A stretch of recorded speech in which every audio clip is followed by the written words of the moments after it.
everybody, and welcome back to the stream, or if it's your first time here, welcome, and we are back. So yesterday we started Doki Literature Club, supposedly legendary visual novel that is supposed to become horror, but for now it's anime, dating sim, almost a parody, to be honest, because it's just, I feel like it's playing on some tropes or something in order to, like, intentionally throw us off, but I'm sure everybody knows more about it than I do, so we should just get right back into it real soon here in a moment, and yeah, hope you all having a good day, good weekend, and that you have a good time. So yeah, and we just got to the day, what you call it, we got to the second poem thing that we're going to be writing words into, so I don't know. I really don't technically know where it's going, but, you know, we'll, I guess we'll see. Alright. I wish I had cookies. Sorry about that. Ugh. My goodness. Alright. And, yeah, I'll make this full screen. Yeah. Very cool.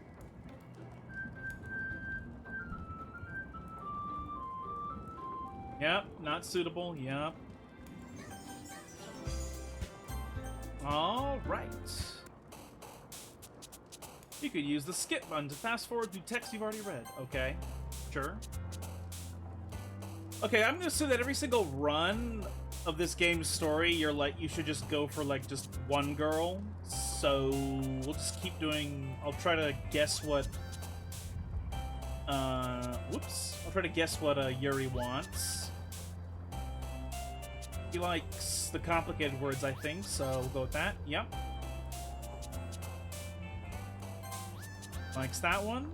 Oh god, my mouse double-clicked and it coincidentally gave two words that she likes, so that's fine. Disarray. Oh boy. Essence. Sure. Oh, yeah, she likes that. Well, alright. Unrestrained. Oh my goodness. Termination. After image? What? Infallible, alright. Misery. Oh my goodness. Electricity. Alright, yeah. It's all making sense, I guess. I mean, I don't know what the fuck we could possibly be making out of these words with no, like, like, connecting words in the poem. Like, doesn't make any real sense. Sensation? Okay, yeah. Depression. Oh, no, that's what she likes. Okay, that's fine. Lost fate. Heaven sent? What the fuck is that? What? Is that a real word? Is that like some real old biblical word? I don't know. Ambient. Whoops. Okay. Uncontrollable. Infinite. Uh-huh. Existence? Sure. Entropy, obviously. Boop. I don't know. I guess unstable? I suppose.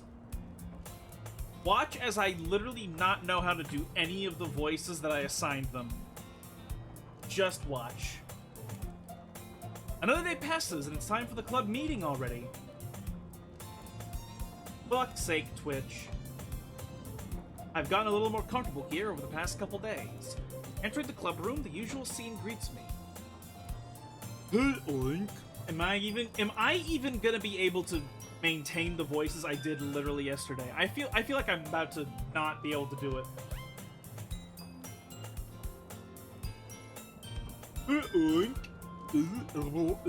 I'm trying to figure it out again. Yo, Sayori. Looks like you're in a good mood today. I'm just still not used to being in the club, that's all. I see. It's a pretty simple thing to get you in a good mood. But I guess it's always the simple things to you anyway. Speaking of which, I'm kinda hungry. You come to buy me a snack? Come with me to buy a snack. Oh, I'm not. Oh, she isn't asking for me to buy a snack. No thanks. That's not like you at all. I have my reasons.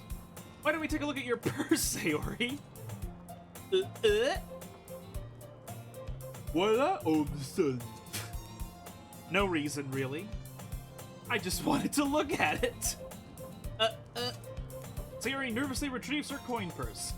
She fumbles with the latch and gets it open. Then she turns it upside down and lets the contents spill into the desk. Only 2 small coins fall out. Oh no. Yen? Only 2? 2 coins? I knew it! I can see right through you, Sayori. That's not fair.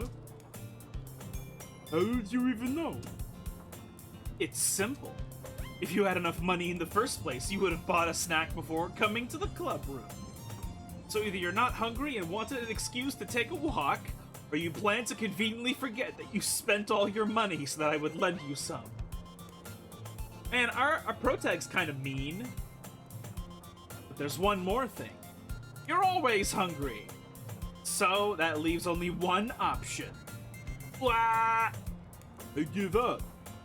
Don't make me feel guilty. If you feel guilty, that means you deserve to feel guilty. Not really. Not always. That's not really how that always works, but... Fried some eggs? Very good. Yum yum. Gangster from New York has morphed into Broken Jaw Method CEO.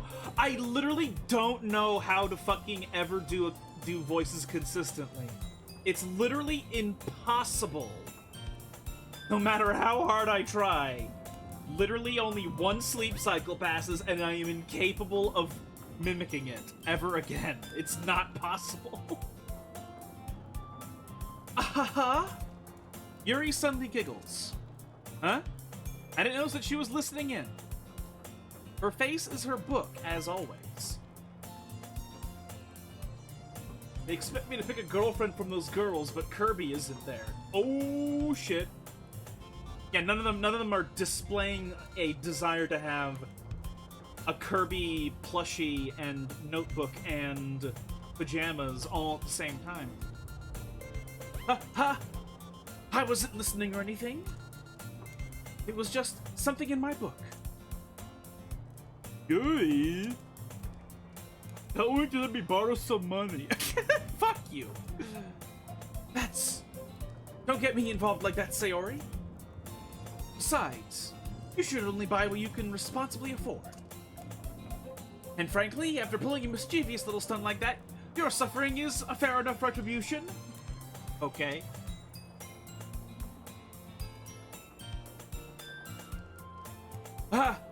Did I just... I didn't mean that. I got too absorbed in my book. Sayori gonna leave a house head. Gonna leave a horse head in Yuri's bed. Oh god. Oh my god. I will work when you speak your mind, Yuri. Doesn't happen much, but it's a fun side of you. That's... There's no way you could think that. You were right, though. I did something bad, now I have to accept the revolution. Revolution? What? Sayori, that's not the correct word. What do you mean, accept the revolution? Comrade Sayori, accept the revolution. What? Like, what do you mean, revolution? Retribution. There. Still, coming from you, Sayori, I guess there's a little devil inside us all, isn't there?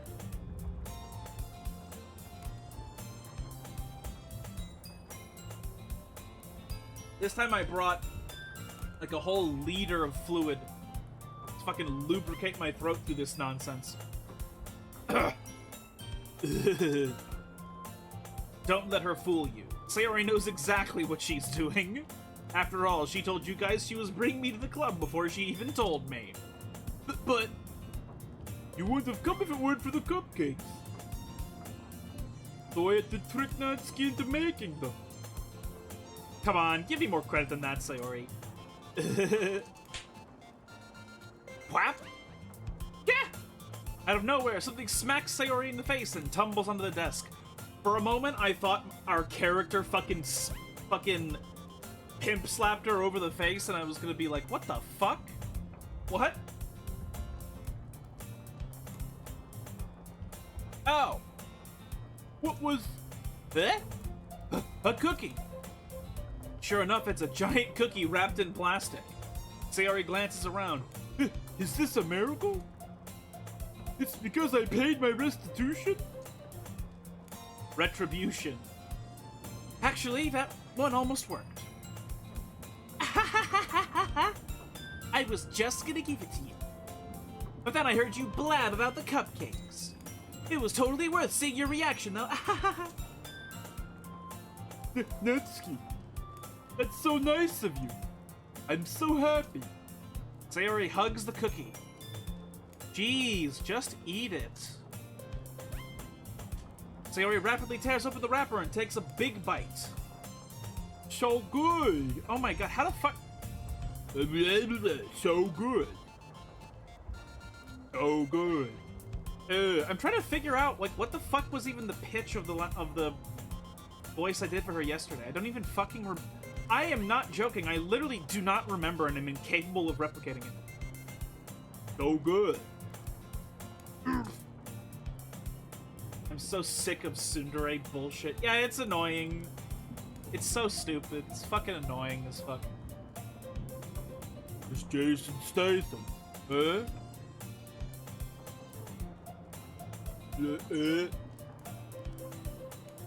Let's go. To this voice, maybe? Huh? No. I don't know. Was it this voice? I don't know. I really don't fucking know. Sayori suddenly clasps her hands over her mouth.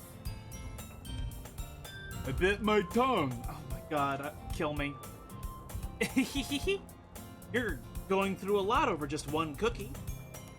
Natsuki takes a bite of her own cookie. Ah, yours looks really good too, Natsuki. Can I try it? Jeez. Beggars can't be choosers. But yours is chocolate. God, I want to fucking die. Yeah, why do you think I gave you that one? Fine.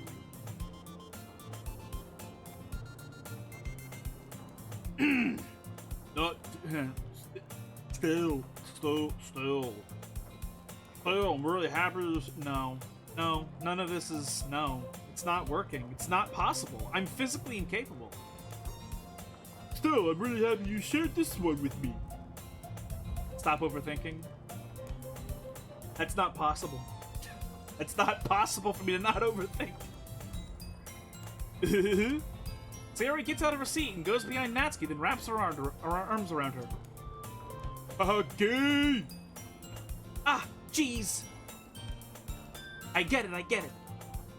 Cookie's still in hand. Natsuki reaches up to nudge Sayori off her face. Sayori suddenly leans down and takes a bite of Natsuki's cookie. What a fucking absolute gremlin. Hey! Did you seriously just do that? Mouthful, Sayori trots away to safety. If Sayori did that to me, that would be a pimp slap out of me. Holy fuck. Fuck you. You don't just fucking... Don't touch other people's food. Jesus Christ. Yuri and I laugh as well. Jeez, you're such a kid sometimes. Monica, can you tell Sayori... Eh? Natsuki glances around. Monica isn't in the club room. Ugh. Where's Monica anyway? Good question. Have any of you heard anything about her being late today? Not me. Yeah, I haven't either. That's a bit unusual. I hope she's okay. Of course she's okay. She probably just had something to do today. Monkey is probably just facing a wall at home T-posing because she has no personality. No, she's like looking through the hole of reality into at us right now. That's what's happening. She's pretty popular after all. You don't think she has a... I wouldn't be surprised. She's probably more desirable than all of us combined. Not really. That's true. Excuse me? Suddenly, the door swings open. She has a corpse in the fridge. Sorry, I'm super sorry. Ah, there you are. I didn't mean to be late. I hope you guys weren't worried or anything. Monica chose the club over her boyfriend after all. You're so strong-willed. But boyfriend? What on earth are you talking about? Monica quizzically glances at me. Never mind that. What held you up anyway? Well, my last period today was study hall. I'm not gonna lie.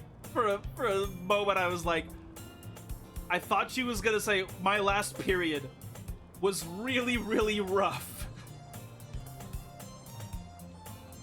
I didn't think my expectation was not that she was gonna talk about the class period.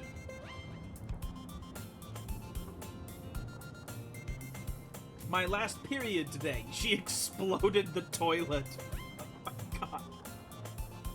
The fucking fountain of blood spilling from the bathroom. To be honest, I just lost track of time. That makes no sense, though. You would have heard the bell ring at least. I must not have heard it since I was practicing piano. Piano? I wasn't aware you played music as well, Monica. Hey, what happened, Monica? I had Mexican food. You know, they label like American food as it's special in Japan. I wonder if they do the same thing with Mexican food. Like, is there Taco Bell Japan? And do they I wonder? I don't really. I kind of just started recently. I've always wanted to learn piano. That's so cool. You should play sometime for us, Monica. That's... Monica looks at me. Maybe once I get a little bit better, I will. Yay. That sounds cool. I'd also look forward to it. Is that so? In that case, I won't let you down, Oink. Monica smiles sweetly. I didn't mean any pressure or anything like that. Don't worry. I've been practicing a whole lot recently. And I'd really love the chance to share once I'm ready. I see. In that case, best of luck. Thanks. So, I didn't miss anything, did I? Not really. I chose to leave out Sayori's mischievous escapade.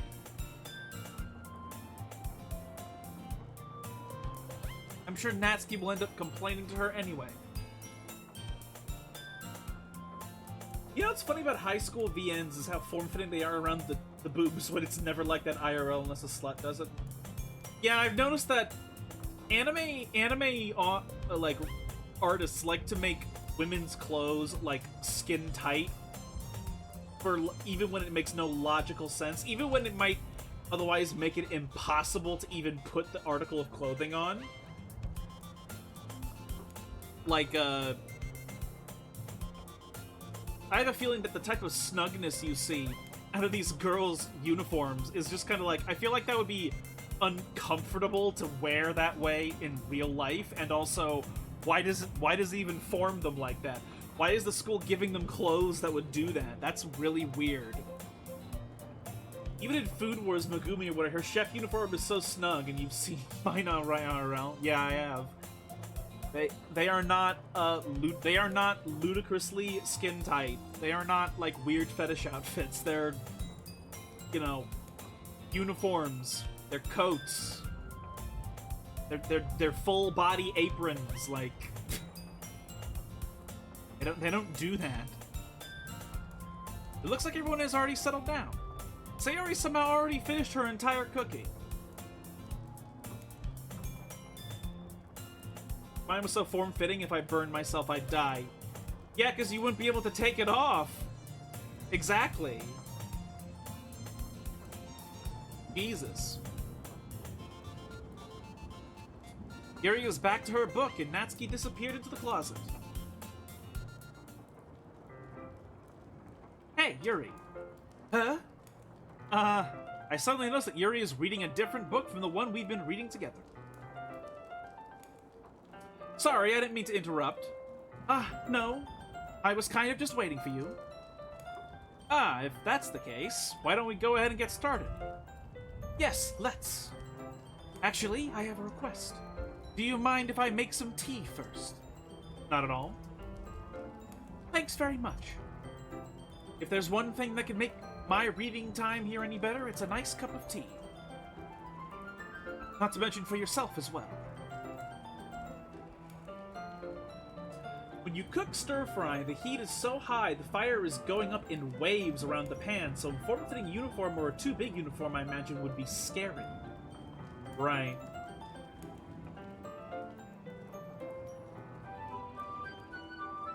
Yeah, like there's just so much danger involved when the clothing doesn't work properly.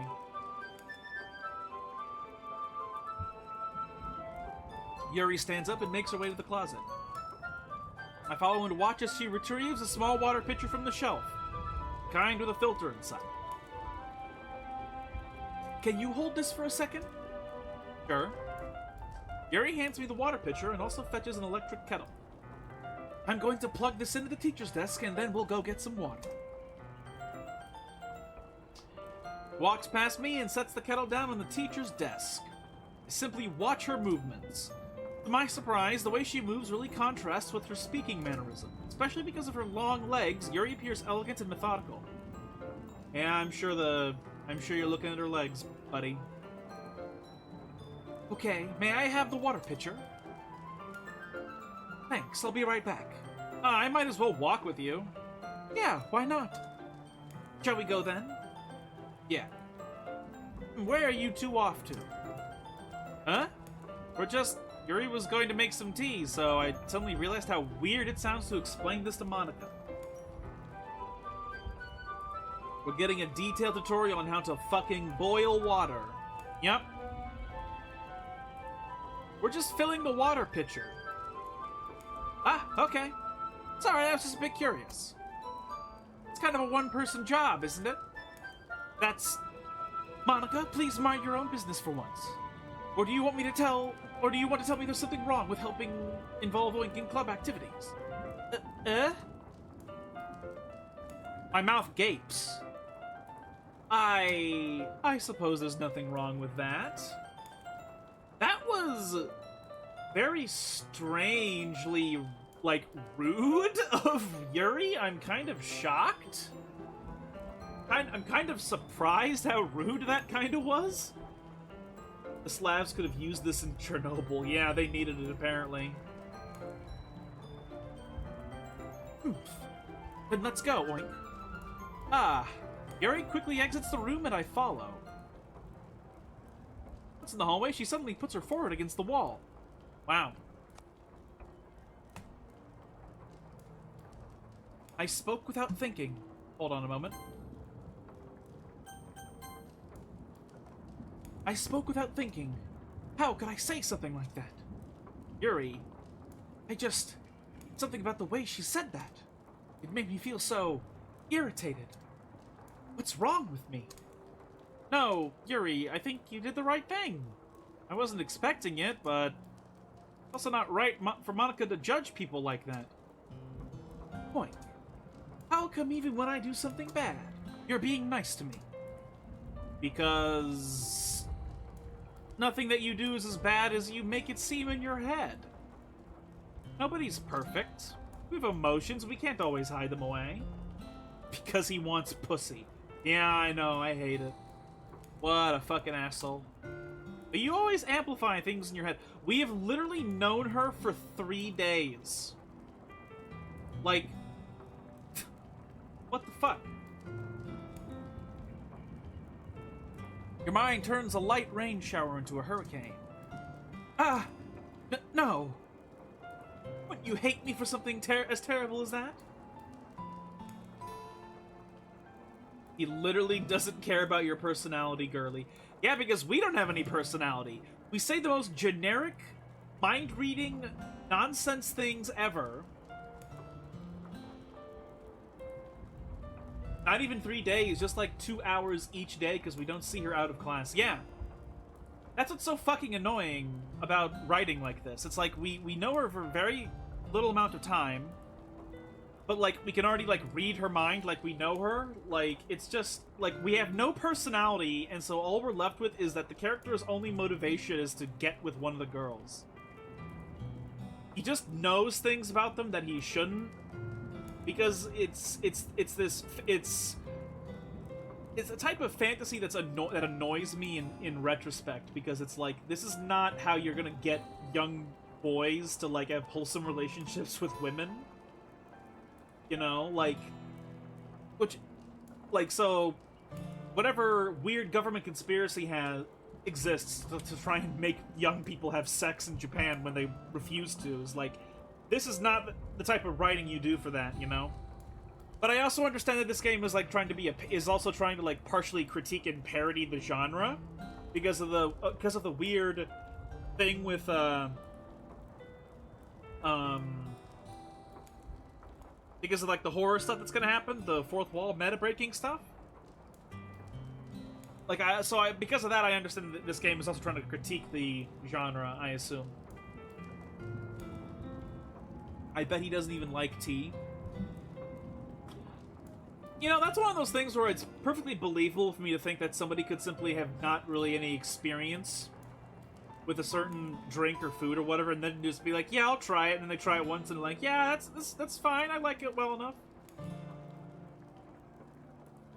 DDLC is incredibly self-aware and amazing, but I'm still making fun of it because I must. Yeah, of course. Every game must be made clown of. In some way.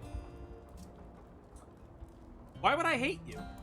I can't hate someone for having emotions. What kind of friend would do that? Friend, you say? Yuri lifts her head. Oink. I really like being friends with you.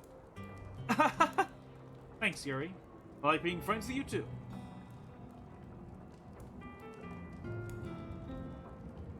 Well, that's the thing. It's about honesty. I'd rather have someone say, I don't know what tea is, and then I show them maybe they don't like it, rather than them pretend to like what I like. Yeah, exactly. Just don't fucking lie, you know? Like, it's quite simple. And since this fucking dude is here, and he has no personality, and his only motivation is to get with a girl, the fact that it's not more apparent, that he isn't more honest with it, is what's annoying as fuck.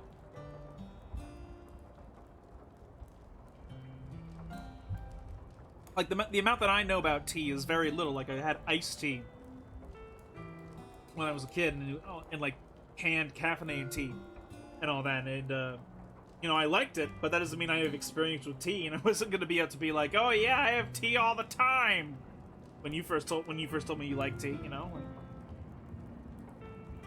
Like, not gonna just fucking up and lie and shit, like, it doesn't make any sense. Just not a good idea, ever. But I'm doing my best to help Yuri feel better. I'm not gonna lie, I forgot the last sentence. I kind of feel awkward saying something like that, but I'm doing my best to help Yuri feel better. Anyway. Yeah. Shall we go? Yeah. Yuri and I walk to the nearest water fountain. Once we fill up the water pitcher, we return to the classroom. Oink, do you like oolong tea? Yeah. Anything is fine. Very well. I won't lie, tea seems to be bigger in Japan than it is in the United States, though, so I wouldn't be shocked if our protagonist has generically had tea before and generically likes the normal Japanese tea. So maybe he's not lying or anything, but, like, he's not into it. Oolong is good, by the way, herbal and a bit soft taste. I mean, I don't really know how to picture it, but I take your word for it. Yuri sets the temperature on the kettle to 200 degrees. Is that in American? Is that American or in metric?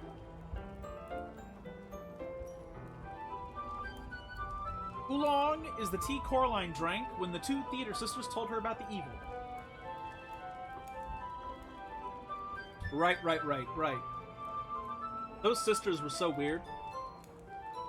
Like, did they have, like, weird-shaped bodies? I think everybody's body was weird-shaped in Coraline, to be fair, though. The order must be American, surely. Yeah, because I was about to say, if this is, like, Celsius, like, isn't the fucking kettle gonna fucking melt? Or explode or whatever? Like, fucking Christ. Now it's time to get the teapot. You really do this properly, don't you? Of course. I shouldn't do any less when I'm making tea for others. Even if I'm not an expert on tea or anything? Ooh, in that case, you'll only be even more impressed. Perhaps I will. Yuri fetches the teapot and begins measuring the tea leaves. The tea can also kind of burn, like it can lose some flavor if overheated, like beyond normal, or reheated too much. That's kind of interesting.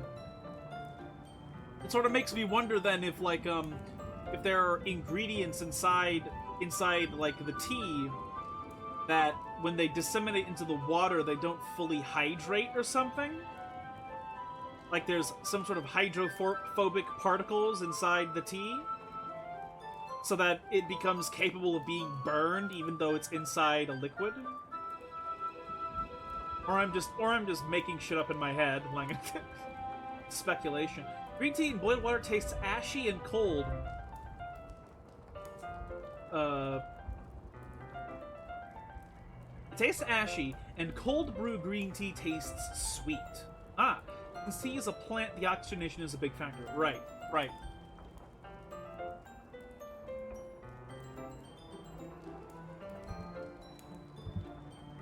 So in other words, if you're a fan of deforestation, boil your green tea.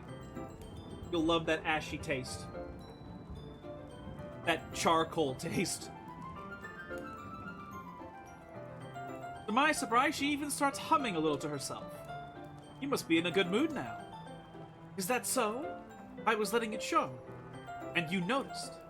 I was doing a bit of thinking. And I decided that I would try expressing myself a little bit more. It turns out it's not very hard for me to do. When it's you who's around anyway. That's great, Yuri. Just don't push yourself too much. You're always worrying about me, Oink. We have known each other for 3 fucking days! We have been given no indication that there has been, like, a time skip of, like, a month. There's no fucking indication that we have known each other for longer than 3 days.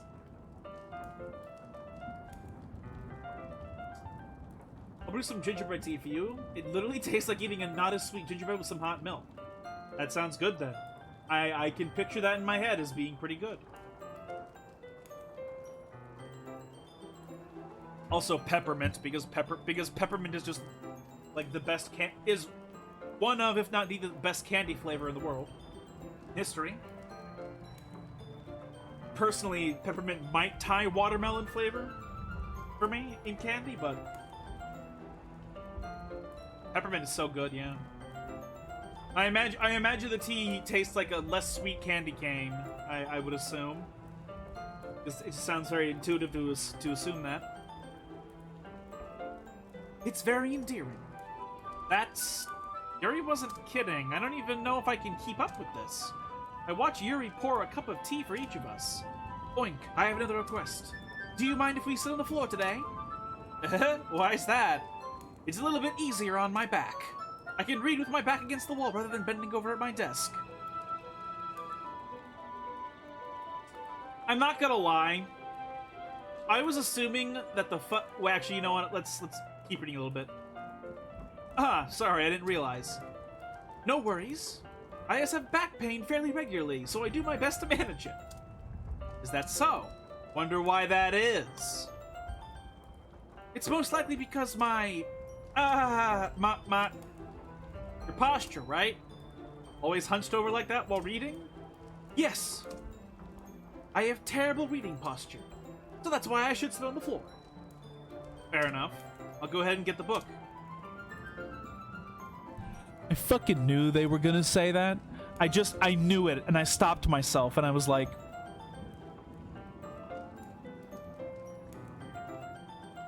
Honestly, I'm not gonna lie. Like, if I'm judging Yuri's proportions based upon what they are literally showing us on the screen with her sprite, she doesn't really look like she's back pain size. Surely you have to be way, way, way bustier than that for it to be, like, back pain worthy, right? Like, she doesn't look like... She's so tall. Yeah, her boobs are not big enough for that. Yeah, that's like what I was thinking. Like, she's so tall that if I'm thinking about her proportions, she's not that ridiculously robust or whatever, you know? It's not like... So it's very stupid for the game to, like, even mention that. But then again, that's sort of... Again, it's a parody, or it's a criticism of the genre, so... I retrieved the book from my bag. Ah, I have some chocolate as well. Oh, I have some chocolate as well. Bag of small chocolate candies that I kept hidden from Sayori's candy radar.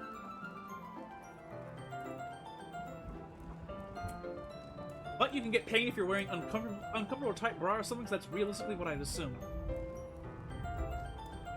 I mean, when you get that type of pain though, is it pain like on your back? Because I would assume that it would be not on your back, it would be elsewhere. It would be in the area of the lifting. Unless like the fabric of the underwear is like strangling your back muscles or something. I guess that could also be a thing. It depends, we know Yuri doesn't mean that. Right, yeah.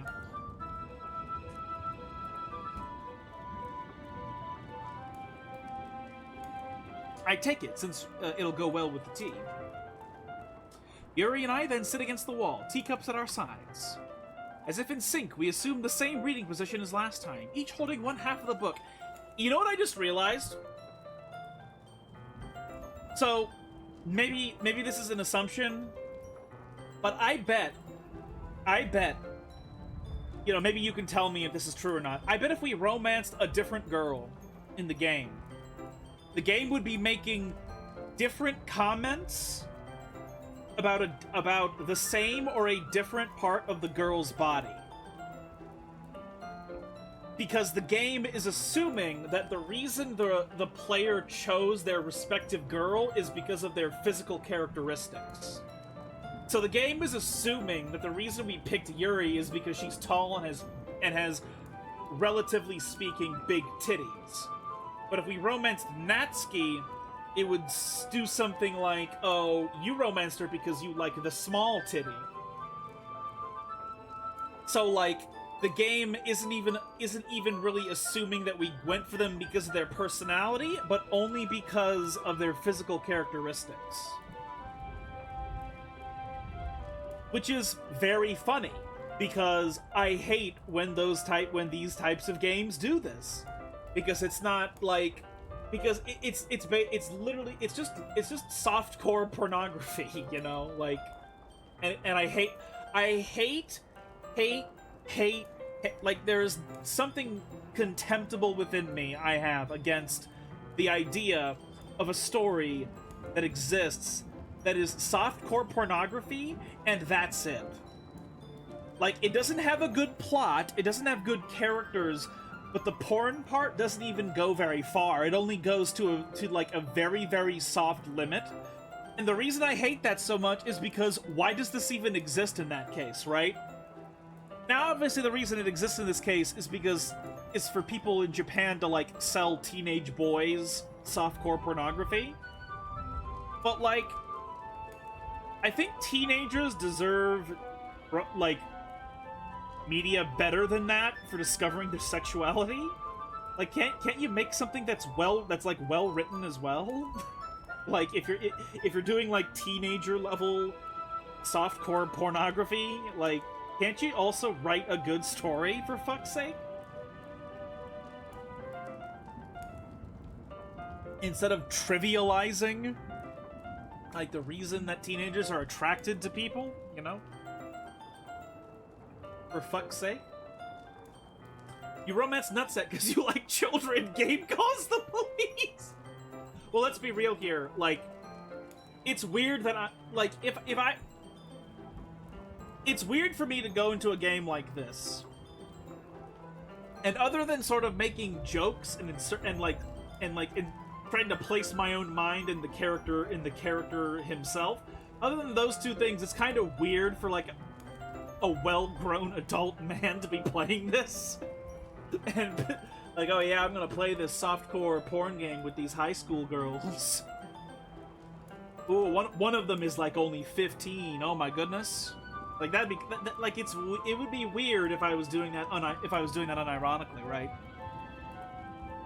But I'm almost 30. Like it's just strange. Like I still own the original like ecchi manga I read when I was a teenager, and I haven't really gone back to read it. I haven't even felt any urge to go back and read it because it doesn't, other than nostalgia, it's kind of weird to put myself in that position of reading that type of thing when I'm twice the age that's appropriate for it now. Because it's like, yeah, I can sort of remember, I can sort of like, if I were to read it, I could pick it up and I could sort of self-insert my own mind back to when I was 14 and reading it for the first time. And that's one way I could read it in that context and it not be completely weird. Because it's like I'm reliving a past version of my own brain, right? But like, it's still strange to do. Like, I don't really, like, it's I don't know. It's fucking weird. And it also, as an adult, it's put me in this position where I'm realizing that the mangakas who made these ecchi for teenagers, for teenage boys, those mangakas are adults. So they're drawing these teenage girls all scandalous. Even if it's like Barbie doll nudity, that's still like big for like a 14-year-old boy, you know?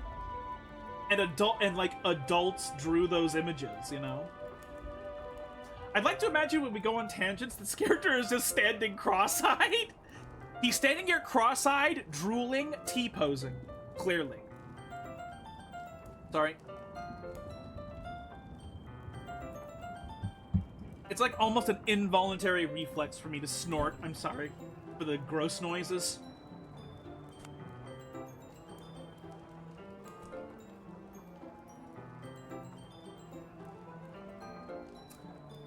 Okay. As if in sync, we assume the same reading position as last time, each holding one half of the book. Except this time, our bodies are even closer. Oh, you're shoulder to shoulder.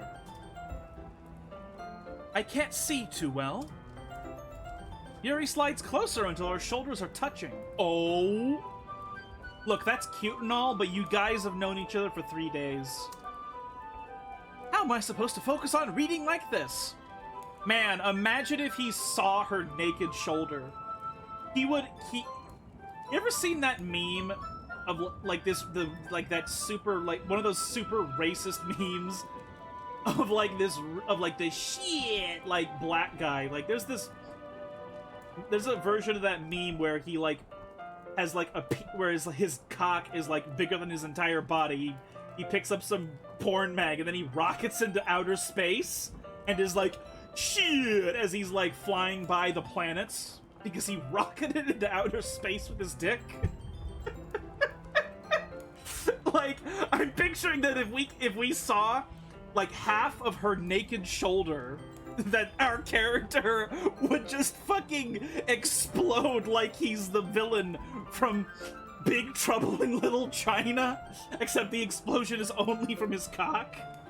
And he just like shoots through the window and burns up in the atmosphere.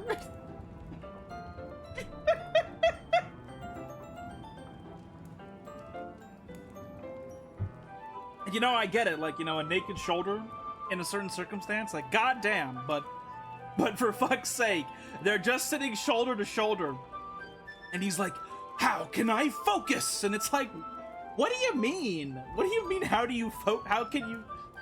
What? How am I supposed to focus? By Allah, the woman showed me her ankles.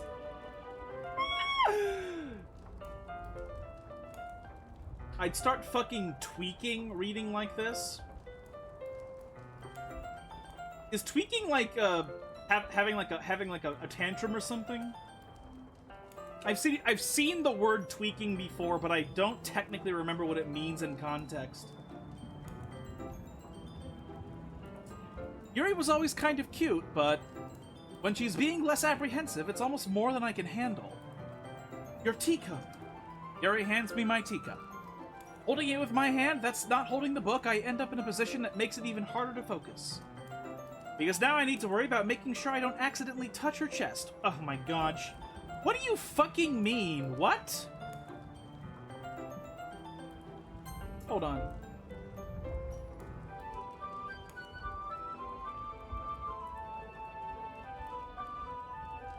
Holding it with my hand that's not holding the book. I end up in a position that makes it harder to focus. Tweaking is that meme where you just twitch with annoyance and start going crackhead? Oh, okay. Holding it with my hand that's not holding the book, I end up in a position that makes it harder to focus. Because now I need to worry about making sure I don't accidentally touch her chest.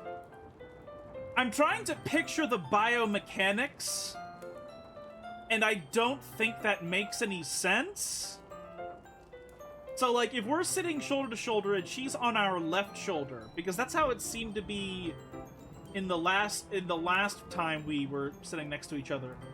If she's sitting at our left shoulder and our left hand, therefore, is holding the book down, aren't we reaching our right hand all the way from our right side to get the teacup and pull it backwards? Even if it was reversed, the biomechanics would still be the same, just the opposite. So I don't know what the fuck he's talking about. Unless, of course, for some reason he's using his right hand to hold the book while her shoulder is touching his left shoulder. Which means he has an arm that's awkwardly... His left arm is awkwardly, like, between both of them, like, between their hips or something? And so he has to, like, reach around and, like, contort his left arm to grab the tea without accidentally grazing her tit. But I don't know, but, like, I don't know why he wouldn't be holding the book down with the left hand. Like, even if he wasn't in danger of grazing her tit, that's still, like, an uncomfortable position to put your left arm when you two are sitting shoulder to shoulder? Like, I don't understand.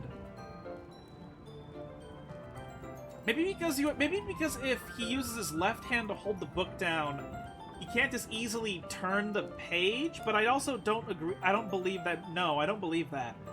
He could easily still turn the page as long as he has, like, any amount of dexterity with his fucking fingers. Like, whatever. He needs to now worry that he doesn't accidentally touch her chest. Meanwhile, Yuri hasn't noticed a single thing. She wears her intense reading expression, and I can only presume the world around her has faded away. I use all of my willpower to focus on reading. In fact, I'm not gonna lie. It could be that they threw that line in there just to, like, sort of weirdly grab the attention of the reader who's... or, like, of the player or something, like, because otherwise it doesn't biomechanically make sense. But they're just saying it so that they can mention titty, so that the reader's brain turns on. Like, whoa, wait, what now? Though again, this game is being conscious of itself, so, like, it's obviously a criticism or whatever. I use all of my willpower to focus on reading. This would be a lot easier if they weren't sharing a book like retards. Yeah. But they're doing the intimate cute thing, right? After a few minutes, I finally managed to relax a little. Man, he says it like he's doing everything in his power to not, like, just get an erection from existing next to her. Like, which, you know what? For all the fuck I know, maybe that could end up being as hard as that is, but again, he's also, like, known her for 3 days. Like, come on. Like, what do you mean? It's not like you've, like, been dating her for, like, months or a year or some shit. Like, what do you mean? Even if there's, like, this touch-starved aspect, like, oh, I have to do everything in my power to concentrate or else I'm gonna get a boner and rocket into outer space. Like, what do you mean, bro? Like, what are you talking about? I put the teacup between my legs and fumble with the chocolate wrapper.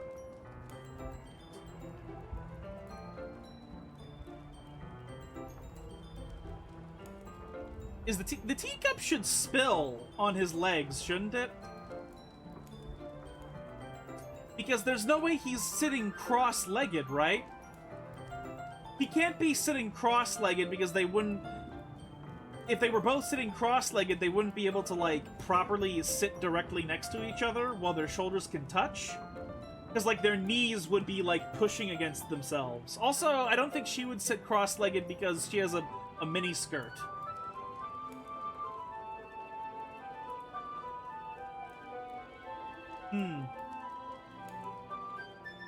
Yeah, they can't be sitting cross-legged. That means he has to be sitting the teacup literally on his thighs, which sounds like a very, very bad idea. So, between my legs and fumble with the chocolate wrapper. Sorry. I briefly let go of the book to finish opening the wrapper. You can have as much as you want. Ah, that's okay, I won't take any. Huh? Are you sure? Well, if I touch it, then I might get smudges on the pages. Ah, you're right. I didn't even think about that. My bad. No need to apologize. I'll hold the book, okay? Are you sure? Of course. Yuri opens the book with both hands. She holds it so that I don't have any harder time reading from it. But as a result, her left arm is practically resting on the top of my leg. Wait a minute.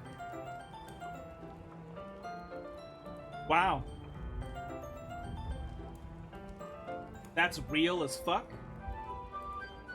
What do you... I'm not sure what... What? I'm not sure what you mean.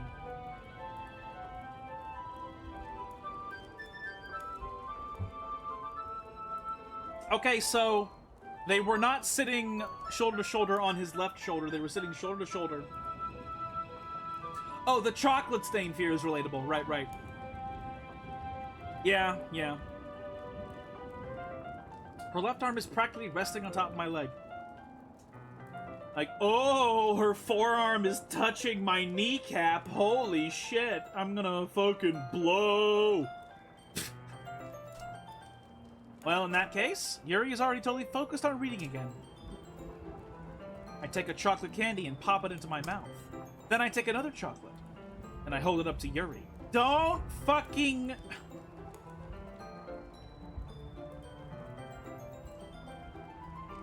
Look, I understand that in certain scenarios, this is a gesture that is very, very sweet and very good and appropriate, but you have known her for 3 fucking days. This is kind of inappropriate. She doesn't even look away from the book. She simply parts her lips as if this situation is completely natural. But that means I can't stop here. I apprehensively place the chocolate in her mouth. And just like that, Yuri closes her lips over it. Huh? Yuri's expression suddenly breaks. Did I just... Yuri looks at me like she needs to confirm what just happened.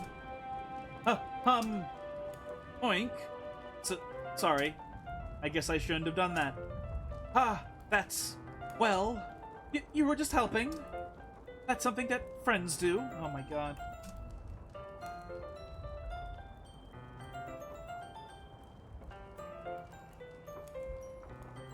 I randomly remembered a study day in my senior year where the teachers brought mint biscuits and my friend kept running across the room to get one at a time and ate them really fast, but I ate so slow that she would just stack mine on the desk.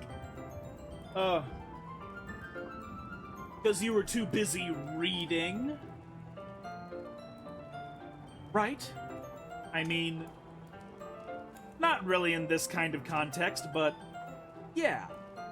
That's all it was. I fucking hate the main character, bro. Yeah. Then, you don't need to stop or anything. I see. The situation has gotten really tense. Yuri tries to return to the book. I can tell just by her expression that even she can't focus now. Uh-oh, is this chocolate aphrodisiac? Uh-oh. My heart is pounding. Oh. Yeah, I bet he can feel his heartbeat in a very specific part of his body.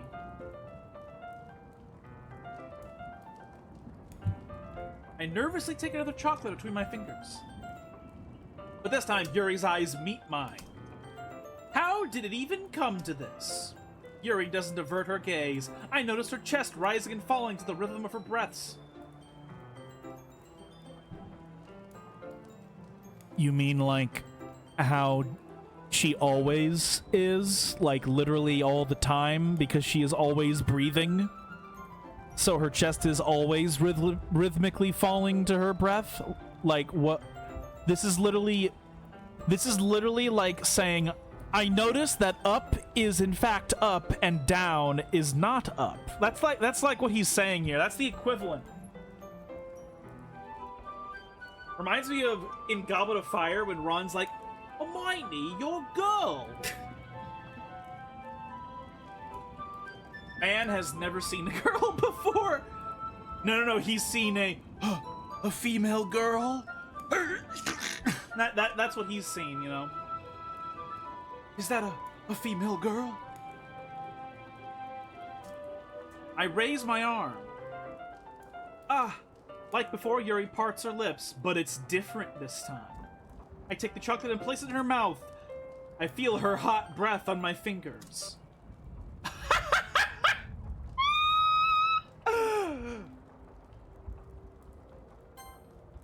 Feel her hot breath on my fingers.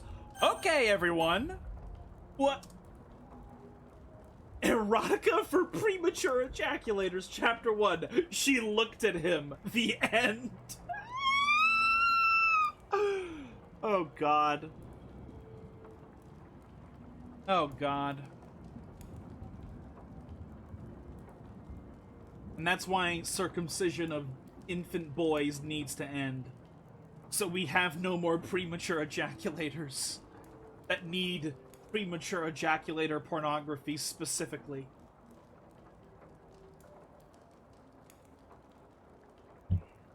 Ha! Yuri jolts back. It's time to share poems. Oink, you can help Yuri put away the tea stuff, right? Yeah, of course. Okay, thanks. Spell is abruptly broken. I'll take care of the cups. Yeah. Yuri picks up the teacups from the book. They didn't even get to read any of the book together. I pick up the bag of chocolates. In the end, we hastily clean up without so much as a word between us. I get the feeling that this is something neither of us will have the courage to bring up.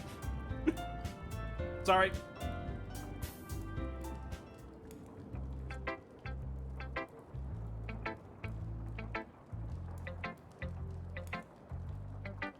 This time I'm gonna show my poem to Monica.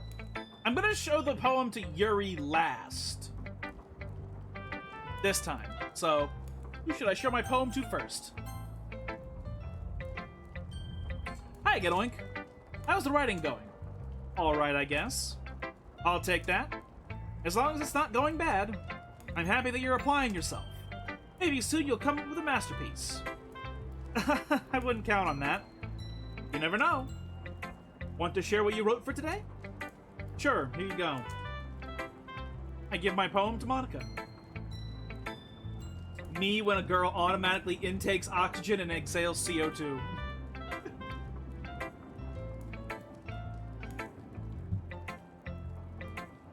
I give my poem to Monica. All right, this one's good. It feels like you're not only getting more comfortable with your style, but the imagery is better than the last one I read. Just wondering, but have you been finding inspiration in Yuri's writing style? I guess so. You can't deny that she's talented. Yeah, totally. I think her poems are the most romantic. That's the best way to describe it. She's like a totally different person when she picks up a pen. I noticed that too. The imagery is Yuri's tits. I guess. It's like that South Park episode where it turned out that all theater Broadway, like all Broadway theater stuff was like secretly a psyop meant to hypnotize women into sucking their partner's penises. Like it was a psyop to like hypnotize them. And right here it's like, oh yes, this poem is me being hypnotized by Booba, I guess. I don't know. Hey nutsack, give me your shit-ass poem. Excuse me. I noticed that too. Or when she's talking about literature, it's like a light turns on inside her.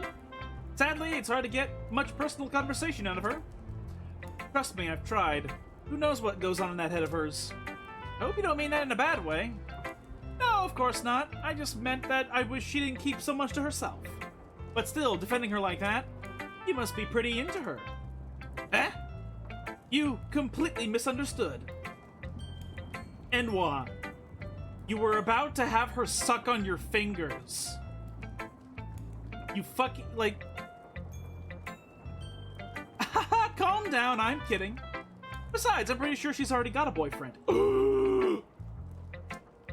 Wait, really? Yeah, a fictional one anyway. Monica kind of whispers that last part to me. It's just a hunch, but... well, there's not really anything wrong with that. Oh, well, I know. I was just saying. But anyway, you want to read my poem now? I like the way this one turned out, so I hope you do too. Alright, let's take a look.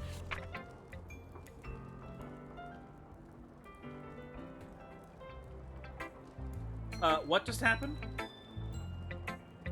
No! What the fuck? No!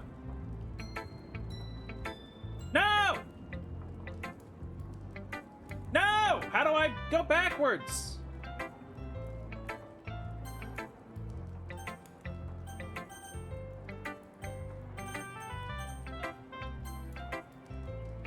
Help file has been open in your browser? What? How do I go backwards?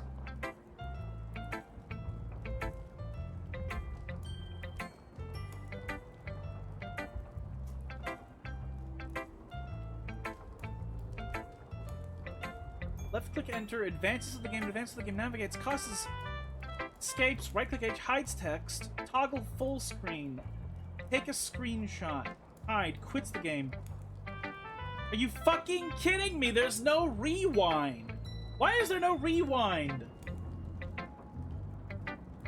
You fucking kidding me? Yes please. I would like that. Like, I hit shift and, my, one of my other letters so that I could mute the microphone briefly. Why? I don't know why that advanced us forward.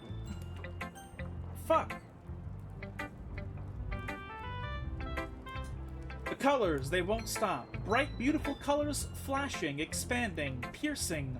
Red, green, blue, an endless cacophony of meaningless noise. The noise, it won't stop. Violent, grating waveforms, squeaking, screeching, piercing, sine, cosine, tangent, like playing a chalkboard on a turntable, like playing a vinyl on a pizza crust, an endless poem of meaningless load me. Wow. So she's seeing the code of her game that she is in. It's even more abstract than your last one, huh? I guess it's just the way I write. I'm sorry if you don't like it.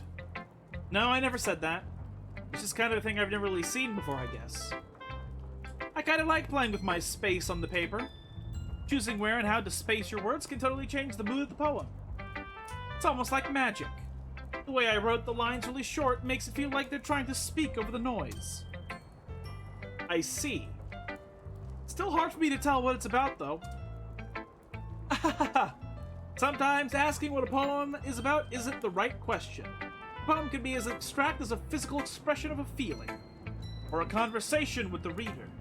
So putting it that way, not every poem is about something. It's about Skyrim. Yeah, it is. Clearly. It's about Skyrim modding. Anyway, here's Monica's writing tip of the day. Sometimes you'll find yourself facing a difficult decision. When that happens, don't forget to save your game. You never know when you might change your mind, or when something unexpected may happen. Wait, is this tip even about writing? What am I even talking about? That's my advice for today. Thanks for listening.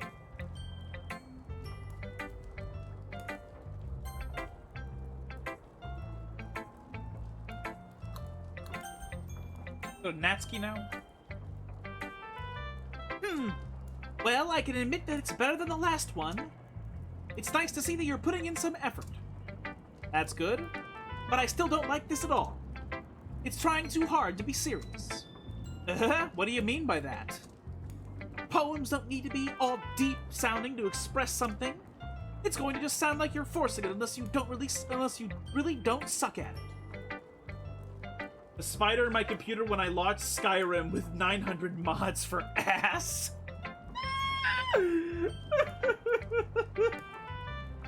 It just fucking burns to death. Honestly, don't bother trying to write poems like this until you're on Yuri's level. Natsuki stops short all of a sudden. Don't tell me. Huh? You're not just trying to impress Yuri, are you? What are you talking about? And keep your voice down. You know Yuri would love this angsty. Just because she's a talented writer doesn't mean I mean... Ugh. Looks like I'm in trouble. I somehow struck a nerve, though what I did is beyond me. I am so done with you. Natsuki shoves the poem I handed her back over to me. Take your stupid poem. If you wrote it for someone else, just don't show it to me. Ouch. This is what I get for letting a younger girl step into my business. Unless I was a mind reader, I was destined to be in a world of pain from the start. At least Natsuki wasn't really the girl I was trying to impress in the first place. Fuck you. Fuck you, asshole. You piece of shit. Fucking writing, like, weird abstract shit and not for no good, for no reason of your own. Fuck you. I fucking despise dishonesty so much in any aspect of, like, relationship stories. I fucking hate it so much. Holy shit. Okay. What to say, Yuri?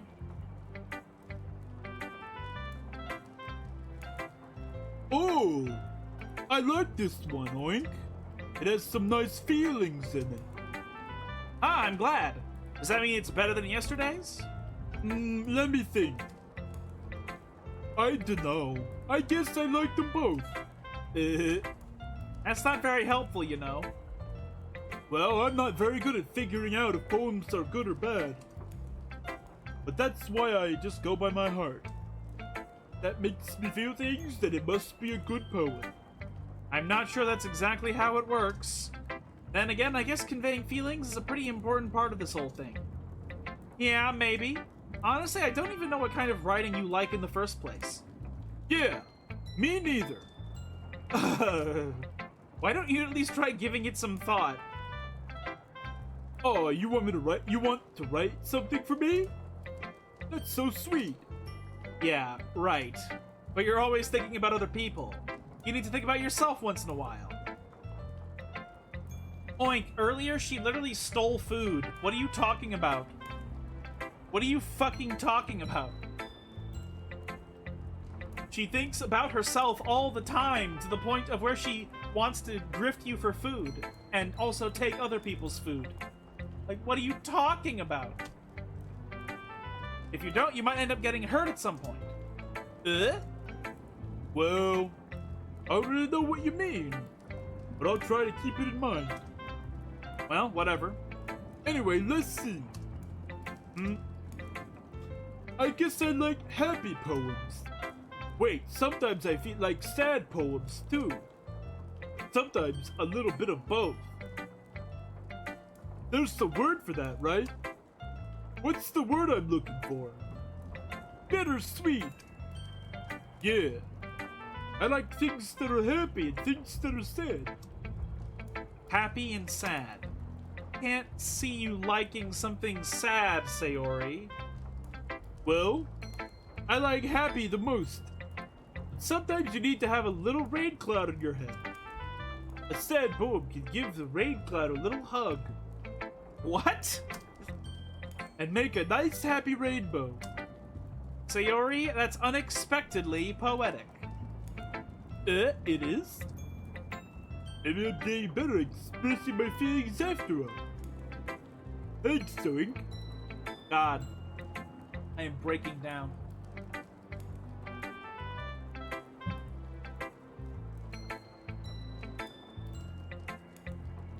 I should go write that down then. You can read my poem now, okay?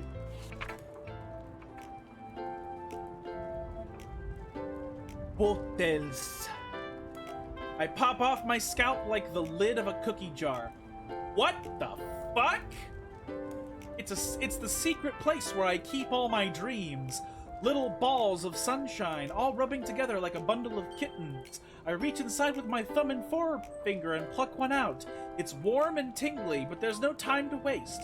I put it in a bottle to keep it safe, and I put the bottle on the shelf with all the other bottles. Happy thoughts, happy thoughts, happy thoughts in bottles, all in a row. My collection makes me lots of friends, each bottle a starlight to make amends. Sometimes my friend feels a certain way. Down comes a bottle to save the day.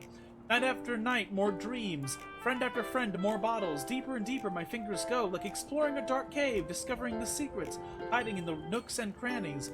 Digging and digging, scraping and scraping. I blow dust off my bottle caps. It doesn't feel like time elapsed. That's a fancy word for her. Doesn't feel like time elapsed. My empty shelf could use some more. My friends look through my locked front door. What? Finally, all done. I open up, and in come my friends. In they come in such a hurry. Do they want my bottles that much? I frantically pull them from the shelf, one after the other, holding them out to each and every friend, each and every bottle. But every time I let one go, it shatters against the tile between my feet. Happy thoughts, and shards all over the floor. They were supposed to be for my friends who aren't smiling. They're all shouting, pleading, something, but all I hear is echo, echo, echo, echo, echo inside my head. Well, that's disturbing. Holy crap! Sayori, did you really write this? Of course I did. Didn't I tell you yesterday was gonna write the best poem ever? Yeah, but I mean, I didn't expect something like this coming from you. Monica taught me a whole lot. I've been really in touch with my feelings recently. I see that. It's almost kind of creepy. Creepy? Well, not exactly. Maybe because I'm so used to you being cheerful. Well, never mind. I'm thinking too hard about it. The point is, it came out good, so you should be proud of it. Aw, thanks! I feel like I was meant to express myself this way. It even helps me understand my own feelings a bit better. Writing is like magic. You've gotten pretty passionate about this, huh? I hope you keep it up. Yeah, writing's the best. I'm gonna keep writing until I die. Don't get ahead of yourself.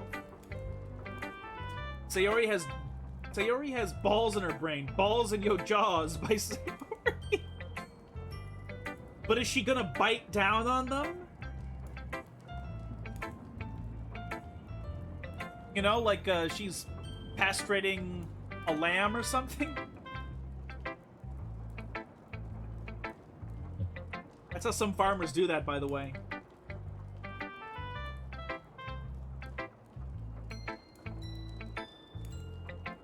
That's her next poem.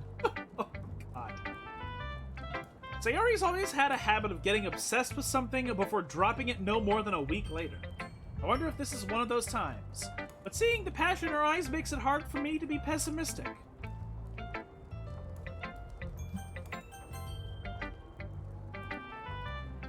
Oh, balls in your yard. Let's see what you've written for today. Yuri stares at the poem with a surprised expression on her face. Do you like it? Oink. This one might even be better than yesterday's. How did you even pick up on this so quickly? Just yesterday I was telling you the kind of techniques worth practicing. Maybe that's why. You did a really good job explaining. I really wanted to try giving it more imagery. Yuri visibly swallows. Oh, she swallows instead of spitting, huh?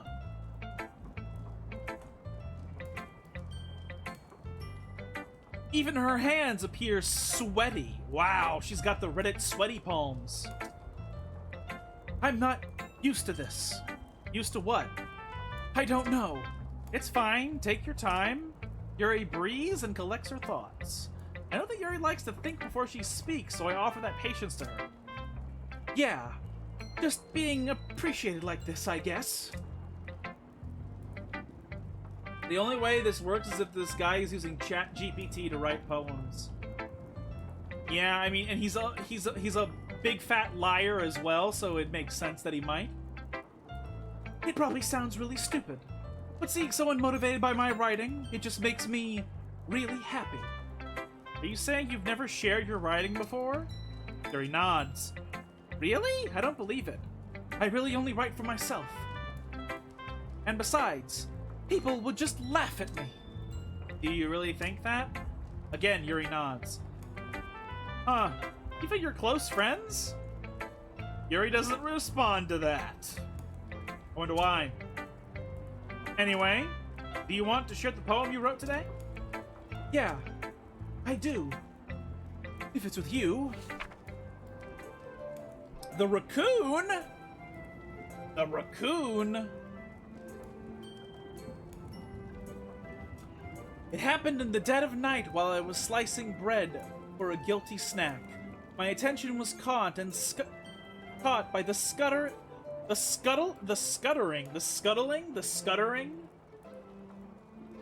I'm raccooning! Raccoon! Ah! Spaghetti the raccoon. Scuttering? It has to be scuttle.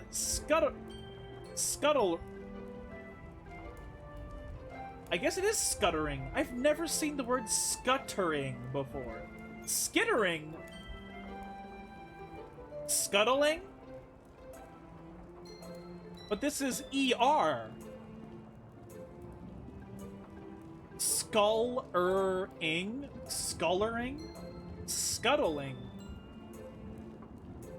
SCU, like there's an ER here. Ering. Scullering or scuttering?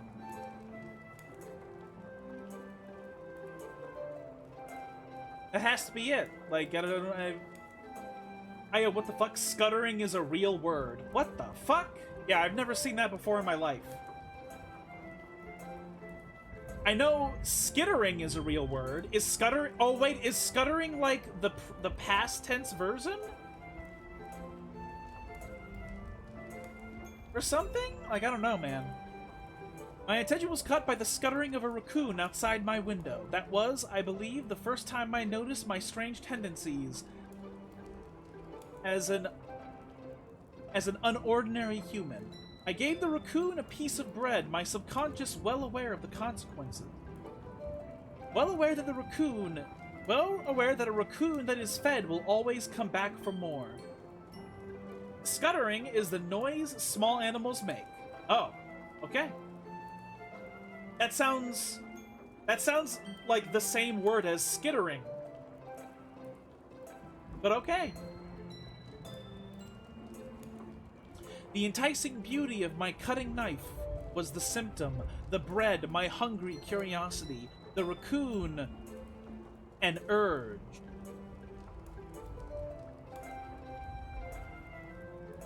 The moon increments its phase and reflects that much more light off my cutting knife.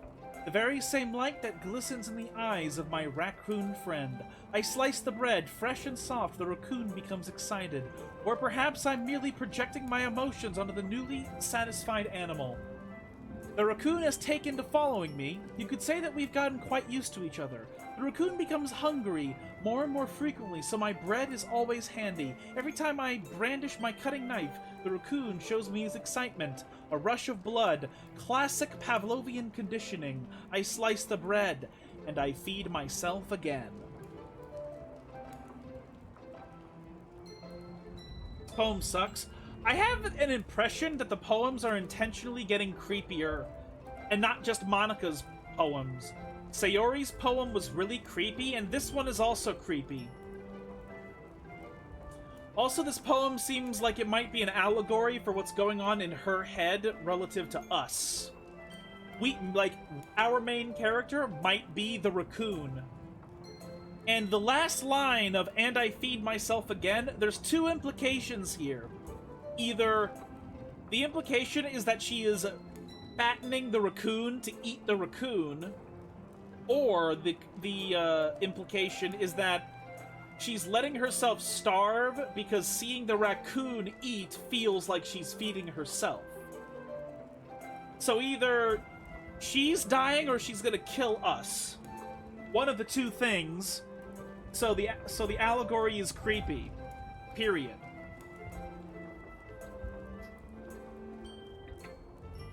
I was a little more daring with this one than yesterday's. I can see that. It's a lot more metaphorical. Is it? I don't know if it's my fault, but I can't begin to imagine what this poem is about. That's right. It's a bit closer to my preferred writing style, using the poem as a canvas to express vivid imagery and conveying emotions through them. Yeah, if I take it at face value, then I can't even figure out what it's supposed to mean. Well, I think it's something that different people can relate to in their own way. I wanted to express the way it feels for me to indulge in my more unusual hobbies. It's those sort of things I'm usually forced to keep to myself. I guess it could be an allegory for that she, feeding herself that is the happiness she experiences when showing her hobbies to us. So there's a chance that it's not a morbid, creepy thing that she's saying. It could be a romantic thing she's saying. But at the same time, she's sort of viewing us as a raccoon that is like a scavenger, like a pest. Like she sees us as an animal. But then again, maybe that's reading too far into it. So, I sometimes enjoy writing about them. Why do you keep them to yourself? Because they're just embarrassing, and people would make fun of me. Don't you have anything like that, Oink? Well, yeah, I guess I do. You know, like I'm playing this game because I'm a single... well, I mean, not in real life, but I mean, the character is like, I guess I'm ashamed of the fact that I am playing this dating sim and being a weird creepo where I'm being dishonest about my emotions and my goals. That'd be pretty embarrassing if people knew about that. Yeah, I guess I do. I feel like everyone has a little something... like that. The best we can do is respect each other and our individualities. Even if it's difficult sometimes, and some things make us uncomfortable. After all, if I hadn't learned to embrace my own weirdness, I would probably hate myself. I might be ranting a little bit now, but I'm glad that you're a good listener. You're good at a lot of things. Writing, listening. There really aren't many people like you, Oink. Oh yeah, we're so special. Hey, Oink, do you have anything embarrassing you like that you don't want to tell anyone else about? Yeah, you, ho. Bro, that would be... Okay, if it weren't for the fact that we've known her for 3 days, that would be so fucking smooth in its own way. Maybe he doesn't say ho, though. Maybe don't say ho, but...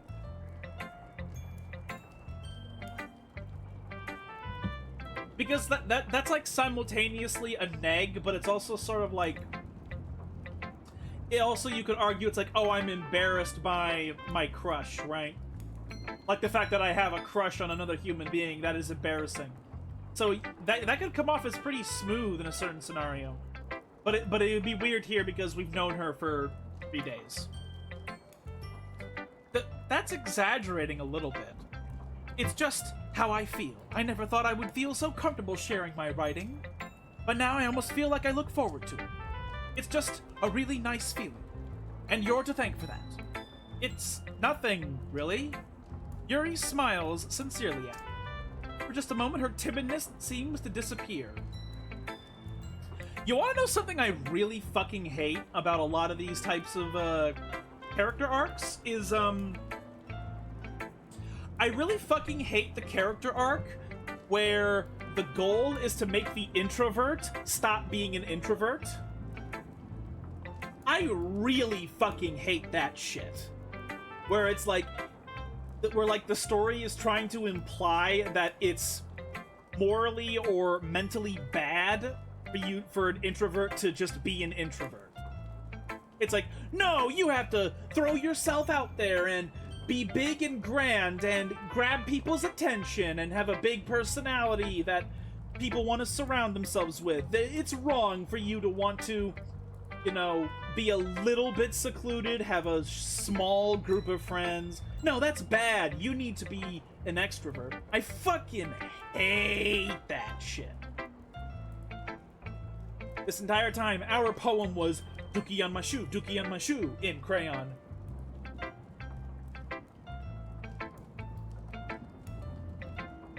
I feel like these stories can't be written by introverts.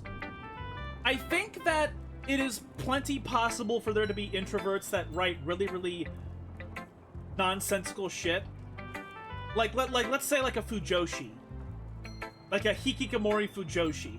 That person is not in touch with reality despite being an introvert, but they definitely might write stories where the characters do really fucking gross stuff that's like alien.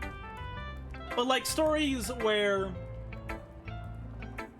involuntary introverts who want to be extroverts, all their stories are anti-introvert. True, yeah.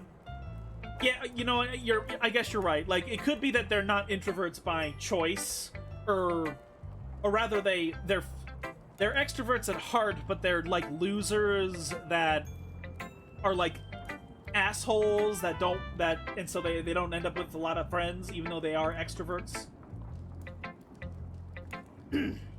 Yeah. Yeah, so this whole thing of, oh, her timidness disappeared. Like, who cares if it did? Like, there's nothing wrong with being a timid person.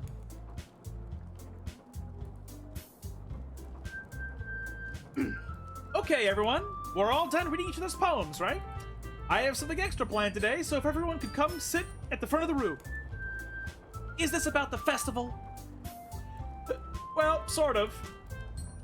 Do we really have to do something for the festival? It's not like we can put together anything good in just a few days. I have fucking hiccups and I'm about to fucking scream in rage. Oh my god. About to fucking scream. Okay. Fuck you! Oh my god, I am so pissed. I am so pissed. I do not want hiccups.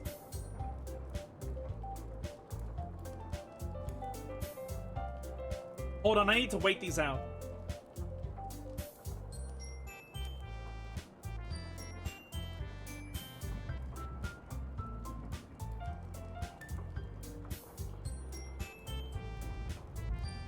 We'll just end up embarrassing ourselves instead of getting any new members. That's a concern of mine as well. Look into the light of God.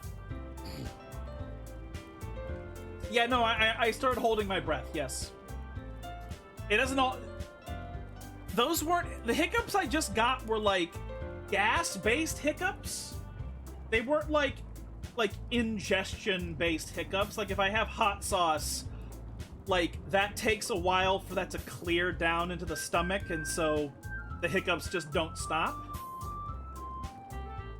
But like oh, I just accidentally swallowed some air, now I have hiccups.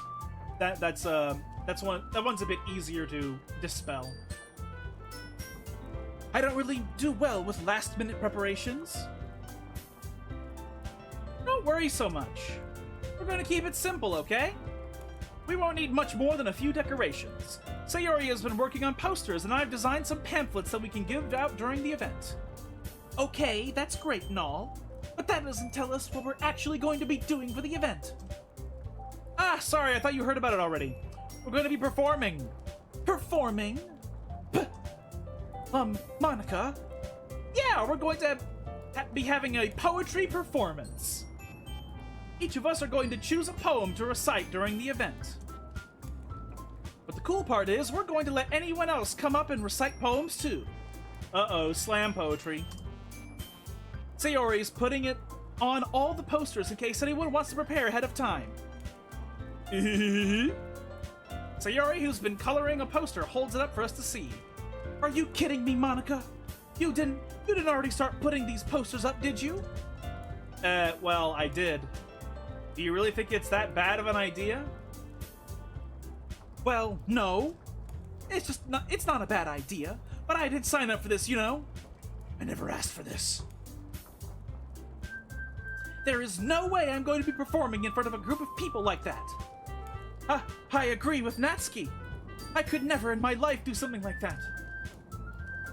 Again, this is another one of those scenarios where it's like, it's anti-introvert. Like, why are you forcing your introvert club members to perform in front of a crowd? Like, fuck yourself. Like, what are you talking about, Monica? You don't just fucking force people to do that. That's like actually fucked up. Like, the only reason I can even stream is because I can't look at all of your faces at the same time, right?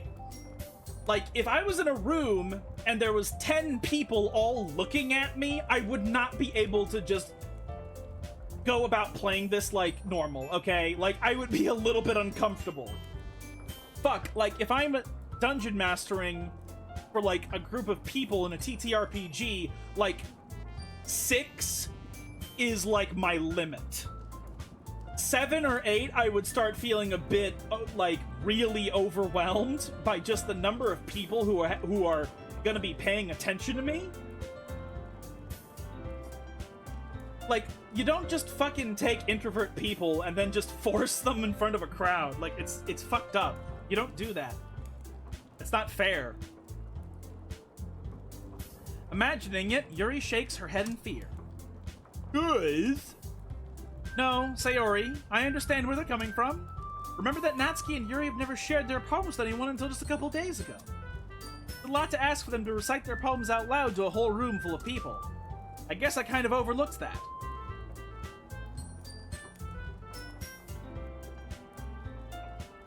If I had to give instructions like a work thing or something, I don't feel nervous, but if I had to read something I wrote in front of people, I'd be nervous. Yeah, exactly. You know? And that's kind of how it is for TTRPGs, where it's like you're working on a game, and so there's no reason to feel nervous. But it's also something that you have to put a certain level of performance into for people to be engaged. So it's like both things at the same time. That's completely dependent upon like the quantity of people that are resting on you to be clear about what you're saying. I guess I overlooked that, so I'm sorry. But I still think we should give it our best. We're the only ones responsible for the fate of this club. If we start the event and each put on good performance, then it will inspire others to do the same. And the more people who perform, the better we'll be able to show everyone what literature is all about. Yeah! It's all about expressing your feelings. Being intimate with yourself. How is it even possible to not be intimate with yourself? Maybe it's because I'm physically disabled, but it's like... how does a person not feel trapped in their skull to at least a minor degree? Because, like, the only thing inside your head is you. Well, okay, you also have, like, unconscious processes that you don't recognize because they're like nonsense chemical shit that you don't have any control over, but, like, I don't know how you don't be intimate with yourself. Like, you're trapped inside your own skull, for fuck's sake.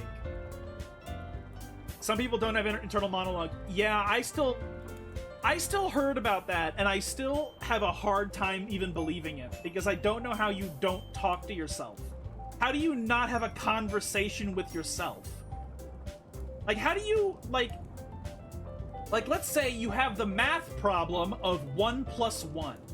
So, like, when I read 1 + 1, in my head, I hear and or see 1 + 1 being repeated to myself because I am taking in the information.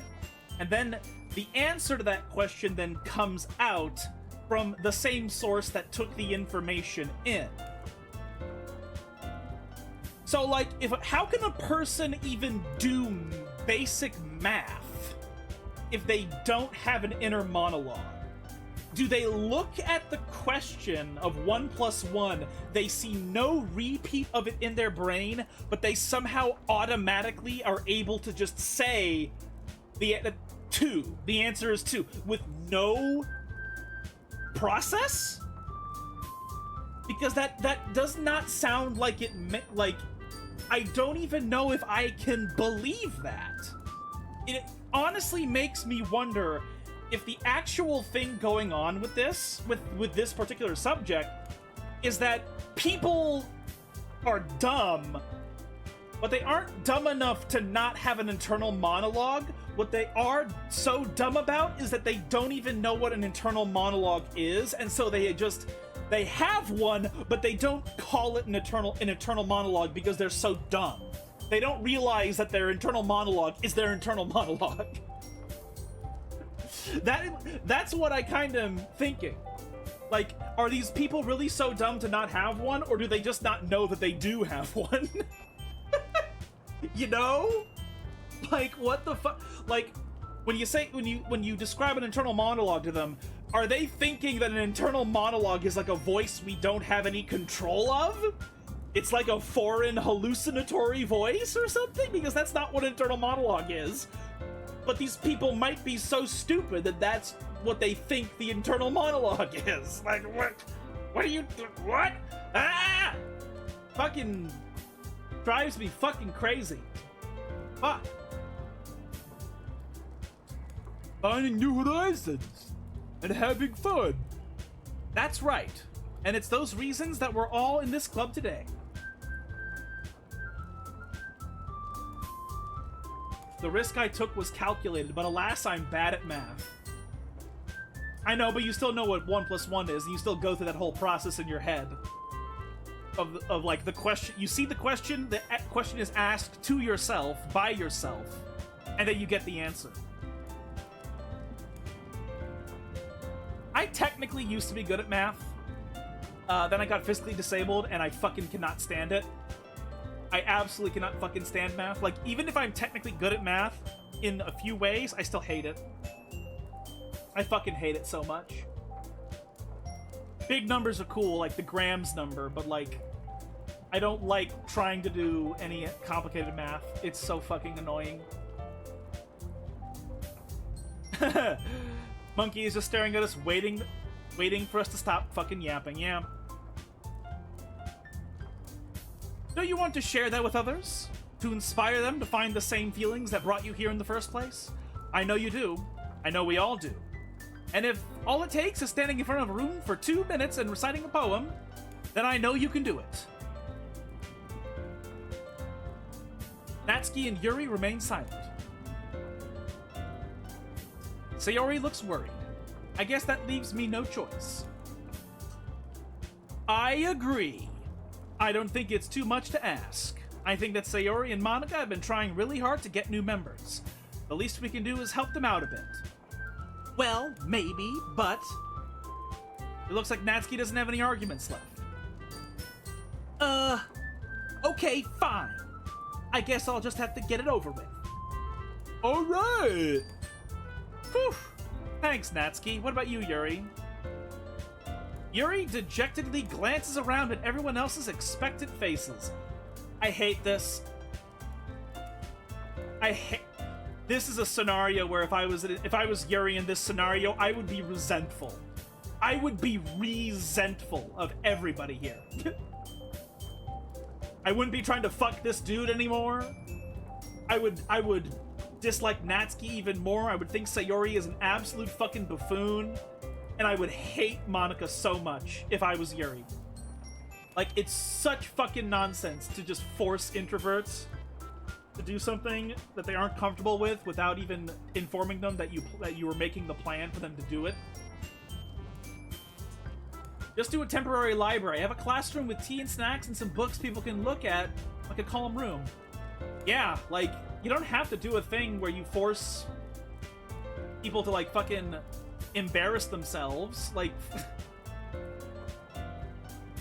I guess I don't really have a choice. That's everyone. You're the best, Yuri. This club is seriously going to be the death of me? Oh gosh. You'll be fine, Yuri. Fuck you, Monica. But anyway, let's move on to the main event. I want each of you to choose a poem of yours. We're going to practice reciting them in front of each other. No way! Monica? This is too sudden. Well, if you can't recite your poem in front of the club, how do you expect to do it in front of strangers? Is Nutsack gonna read her retard poem about how crocodiles can fly or whatever? Oh no. Don't worry. I'll start off to help everyone feel a little bit more comfortable. Can I go next? Of course. Now, let's see. Monica flips through her notebook to the specific poem she has in mind for herself. She then stands behind the podium. The title of this poem is The Way They Fly. Monica begins reciting her poem. Her clear, confident voice fills the room. More than that, her inflection is pristine. She knows exactly how to apply emotion behind each line she recites, bringing the words to life. Is this something she's done before, or is she simply a natural? I glance around me. Everyone has their eyes on Monica. Sayori looks amazed. Yuri has an intense expression on her face that I don't understand. Finally, Monica finishes the recitation. The four of us applaud. Monica takes a breath and smiles. That was so good, Monica. Aha! Thank you very much. I was just hoping to set a good example. Are you ready to go next, Sayori? I'll go next. Wow, Yuri's fired up all of a sudden. Monica stands behind the podium. Doki on my shoe, Doki on my shoe, Doki on my shoe. Yuri clutches a sheet of paper between her hands and stands up. Keeping her head down, she walks quickly over to the podium. This poem is called... Yuri anxiously glances at each of us. You can do it, Yuri. It's called After Image of a Crimson Eye. Yuri's voice shakes as she starts reading the poem. Just a moment ago, she practically refused to do this. Why is she suddenly putting in so much effort? As Yuri gets past the first couple of lines, her voice changes. I will tell you exactly why she's doing this is because she feels that Monica is threatening to steal us away from her. I think. Because of course that's how these stereotypical plots go, right? It's almost like what happens when Yuri gets absorbed into her books. Monkey would hate us IRL because we aren't taking this shit seriously. Yeah, and we're adults, so she, like, wants to have a modicum of that Japanese respect for us because we're adults, but then we're just laughing at her and she would be so fucking upset. And then when she tries to pull shit like this with her friends, we scold her, and she'd be even more embarrassed. Her quivering words transform into the sharp syllables of a fierce and confident woman. The poem is full of twists and turns in its structure that she enunciates with perfect timing. This must be a rare glimpse into the whirling fire Yuri keeps concealed inside her head. Fuck you! Not every introvert is just an extrovert and being held back. Fuck you. That's another thing I hate about some of these types of plots. I hate plots where the entire point is to take somebody who has a completely acceptable personality and then change them. Where it's like, oh, this person doesn't like this or have this particular viewpoint, or they're nervous about this particular thing, and then it's like, we need to change your personality, and that's like what the romance story is. I fucking despise that shit, bro. Like they treat somebody's attitude like they're like they're an evil delinquent or something when they're a completely reasonable person. It's like, no, we have, in this romance, we're gonna change you. It's like, fuck you. Suddenly, she's finished. Everyone is stunned. Yuri snaps back to reality and glances around her as if she's bewildered even herself. Hi, it's up to me to save this situation. I'm the first to start applauding. Everyone joins me afterwards and we give Yuri the recognition she deserves. You would also probably hate me for calling her monkey? Well, yeah, of course, obviously. It's not that we didn't want to applaud for her, but we were caught so off guard that we must have forgotten. As we applaud, Yuri holds the poem to her chest and rushes back into her seat. Yuri, that was really good. Thank you for sharing. Looks like Yuri is down for the count. Okay, I guess I'm next then. Sayori hops out of her chair and cheerfully walks to the podium. This one's called My Meta.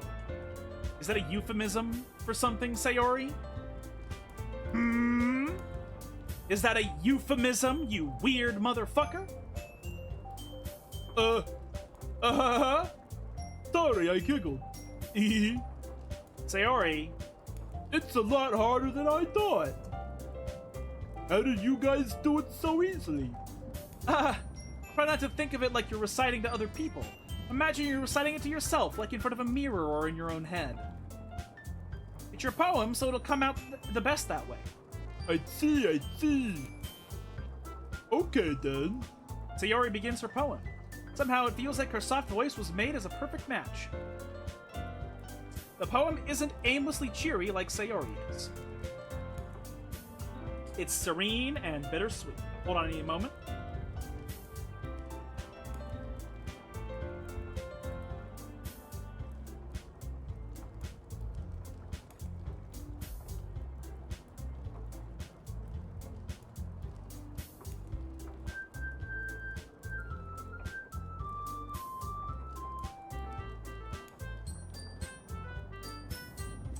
Okay, it's serene and bittersweet.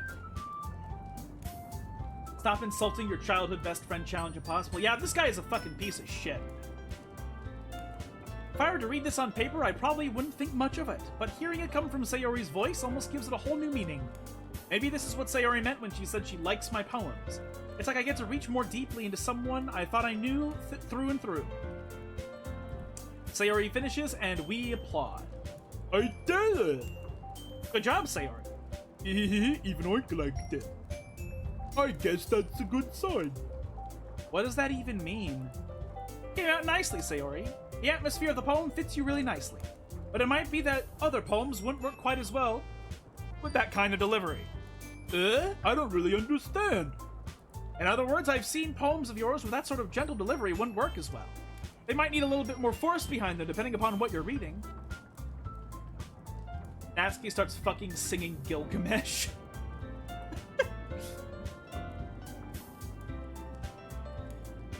She recites the entire Epic of Gilgamesh because it's a poem. It's an epic poem. She'll stand there for 2 hours reciting the entire epic poem.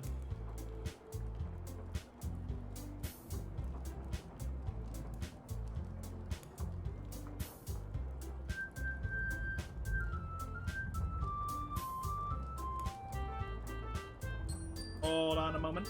Just having an OCD moment.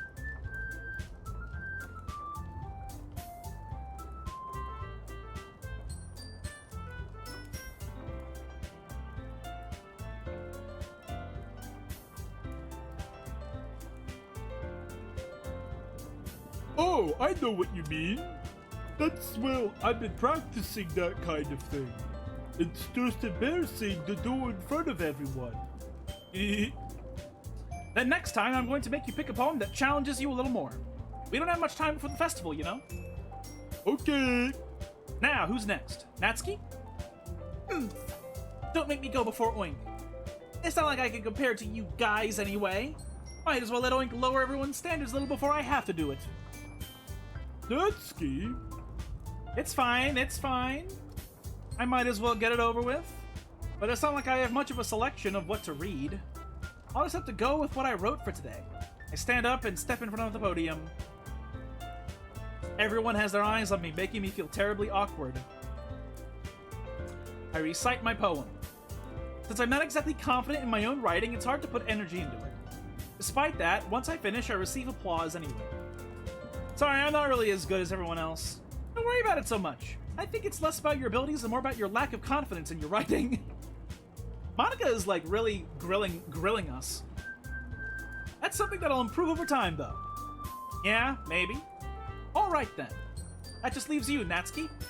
Yeah, I'm going. Natsuki begrudgingly gets out of her seat and makes her way to the podium. This poem is called... It's called... Why are you all looking at me? Because you're presenting.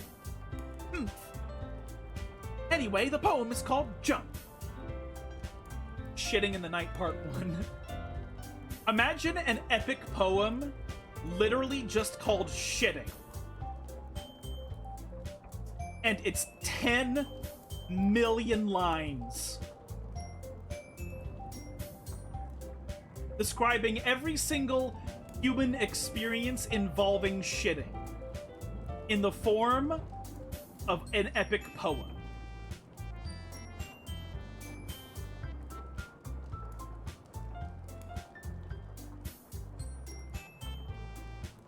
Anyway, the poem is called Jump. Natsuki takes a breath.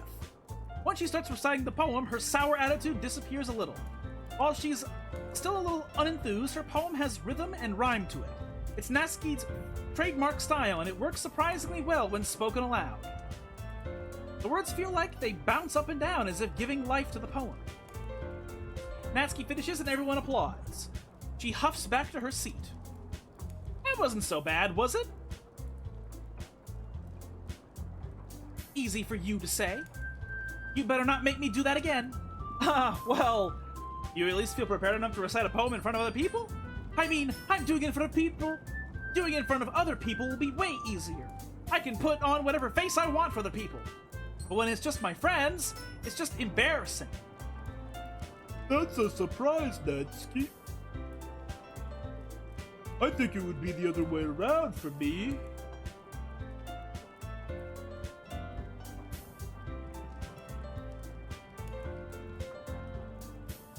Hold on another moment.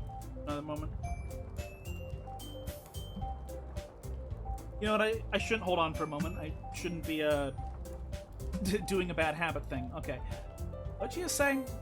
I think it would be the other way around for me. Well, that's just how it is, so... Well, I guess in that case, you won't have much to worry about for the festival. That said, I want to thank everyone for coming through. It might be hard, but I hope that you all have an idea of what it's like now. Make sure you pick a poem and get enough practice before the festival, okay? I'll be making pamphlets, so let me know ahead of time what you'll be reciting. Jeez. I should probably find some other poem to recite instead. That's fine too. It doesn't have to be your own. I'm already pleasantly surprised that you're putting in all this effort for the club. Makes me really happy. Yeah, no problem. Okay, everyone. I think that's about it for today. I know the festival's coming up, but let's try to write poems for tomorrow as well. It's been working out really nicely so far, so I'd like to continue that. As for the festival, we'll finish planning tomorrow, and then we'll have the weekend to prepare. Monday's the big day. I can't wait. I can do this. I can do this. All right. I stand up. There's no way I'll be able to find the same enthusiasm as Sayori and Monica, but I'll do my best to get through it. If it's for the sake of the club and impressing Monica, then I'll have to do my best. Ready to go, Sayori? Yep. Look at you two always going home together like that. It's kind of adorable, isn't it? Geez, guys, don't make such a big deal out of it. It must be a little nice, though. Well, how am I supposed to respond to that? It's okay, like, you don't have to say it. Whatever, let's go already. I walk home with Sayori once more. Even though it's only been a few days, a lot of things have already changed.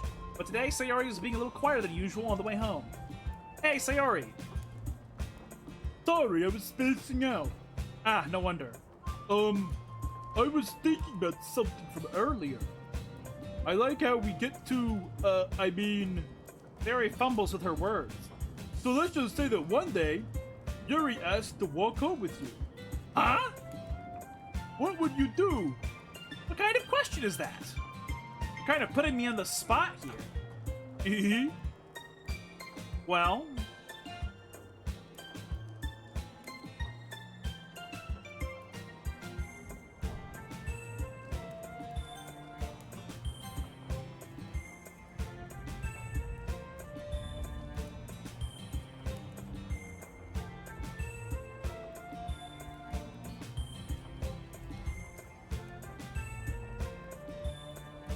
So, okay, Tara, here's a question. If I pick Still Walk with Sayori, does that just immediately ruin and cancel the entire romance with Yuri? Or is this choice fairly inconsequential?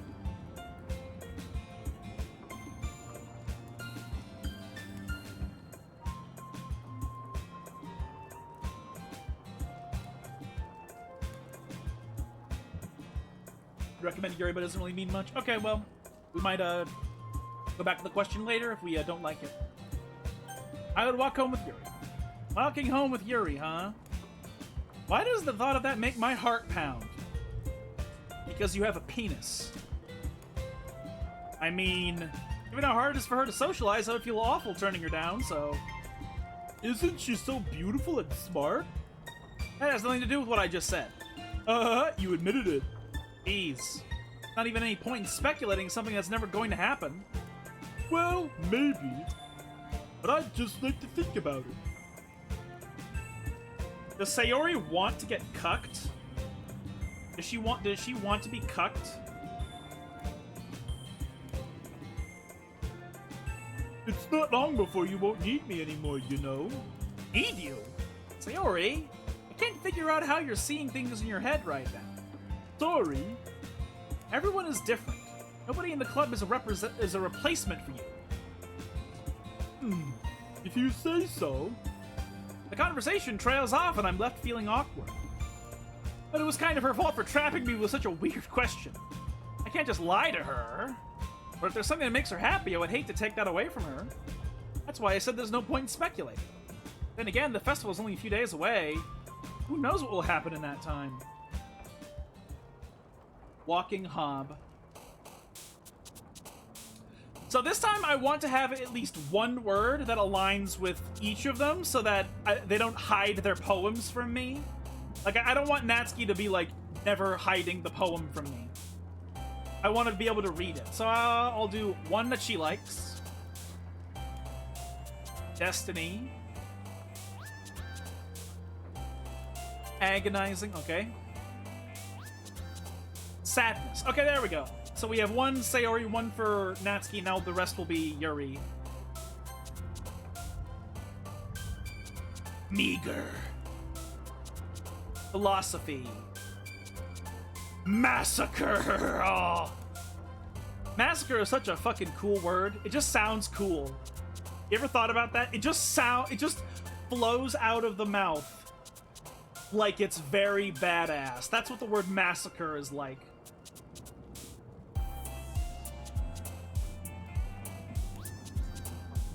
Infinite. Doom Guy poem. Imagination. Unrequited. What? Vertigo. Question. Determinate. My mouse double-clicked. Oh well. Uncontrollable.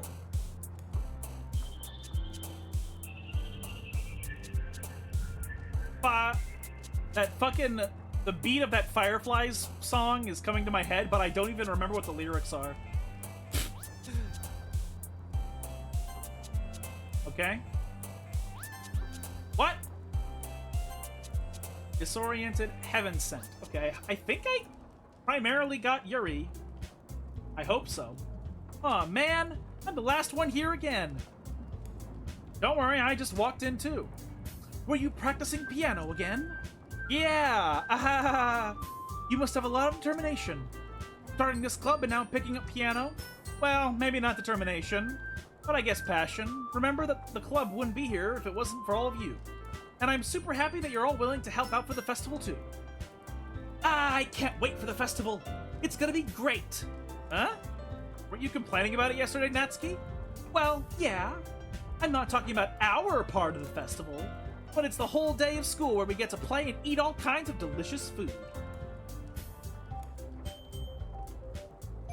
You would not believe your tub if 10 million of these tubs become more tubs in the galaxy. I literally, like, I could hear the tune in my head.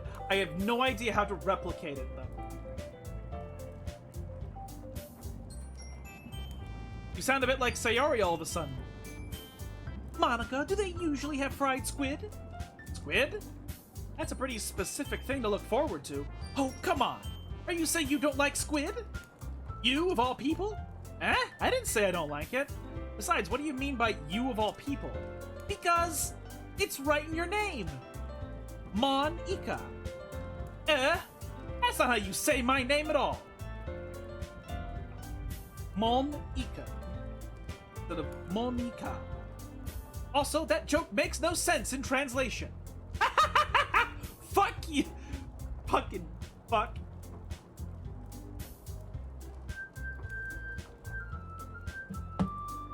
Never mind. Let's just focus on our own event for now, okay?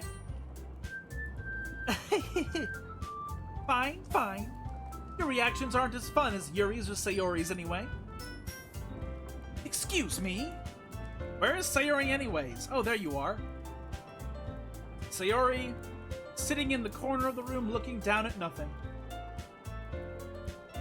I walk over to her. Hey, Sayori. I wave my hand in front of her face. You're spacing out again. I'm sorry. Don't mind me. You can go talk to everyone else. Huh? Is everything alright? Of course. Why wouldn't it be? Just feels like you're a little off. Sorry for assuming things. Jeez, you worry too much about me. I'm fine, see? Theory shows me a big smile. Don't let me distract you from having fun with everyone. He's got diarrhea and lupus. Yeah, she's sitting here trying not to rocket into outer space. Well, alright, if you say so. I worryingly glance at Sayori before turning back towards everyone else. But the conversation is already dispersed with everyone back at their usual activity. Maybe I should ask Monica if she's noticed anything about Sayori recently. Since they've begun preparing for the festival, they must be spending a lot of time together. I timidly approach Monica, who's shuffling through some papers at her desk. Oink, what's up? Hey, this might sound a little strange, but have you noticed anything up with Sayori recently? Anything up with her? In what way do you mean? It's literally been one day. Whatever.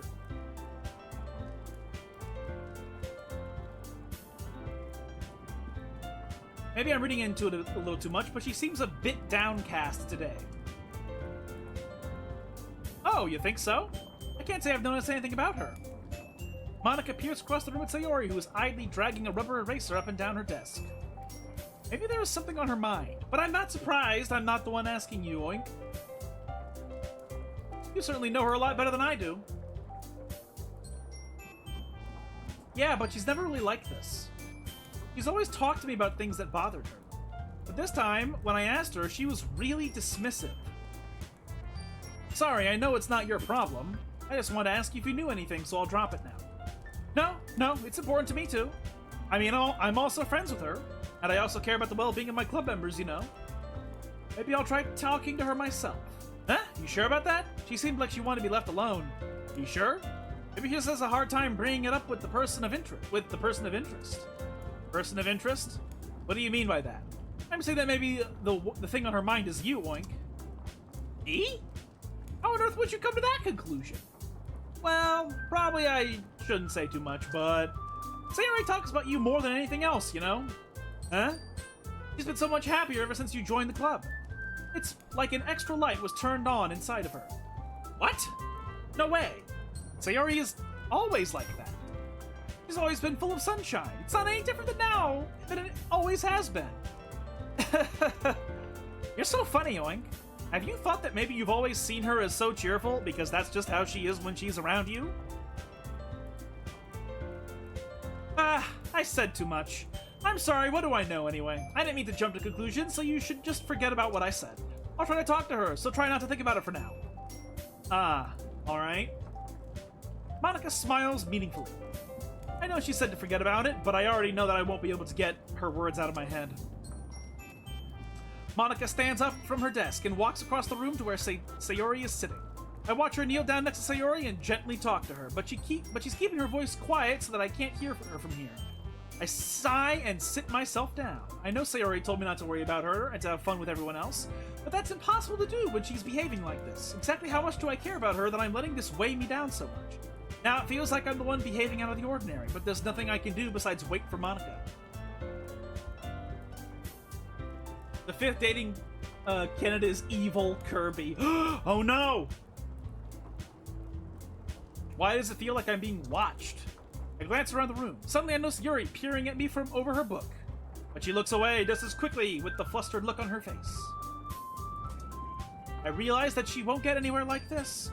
I've never really seen Yuri approach anyone or start a conversation on her own accord, so I have no choice but to approach her myself.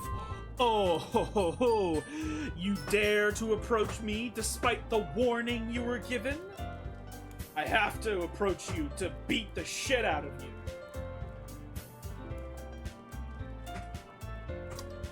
By now, it's a little easier for me to do that. I stand up from my desk and sit in one next to her own. I didn't mean to bother you or anything. Relax, you didn't even do anything. But I could tell that you wanted to be alone with your thoughts. Alone with my thoughts? How were you even able to tell that I was thinking like that? Well, it's something that I do a lot. So it wasn't hard for me to spot based on your posture and expression. Not that I was staring or anything. I didn't do anything creepy like that. In any case, I guess you were right. I'm sorry if I caused you any concern. Don't apologize. Your troubles are the only concern of those who willingly share in that concern. Of course, there are certainly those who find the most comfort in keeping to themselves, but if you would prefer to share what's on your mind, then I would be glad to listen. It's really not that big of a deal. I was just feeling a bit uneasy about Sayori. Sayori? Yeah, she seems a little off today, but when I asked her about it, she didn't want to admit it to me. So I can't help but wonder if something happened to her. Oh? Are we playing as Stoshi? Well, considering they all want to fuck him, I guess so? No, I don't want to believe Stoshi is this much of a fucking manipulative asshole, so I'm gonna say no, we're not playing as him. He was one of the only good characters in fucking Corpse Party. That's quite romantic. Huh?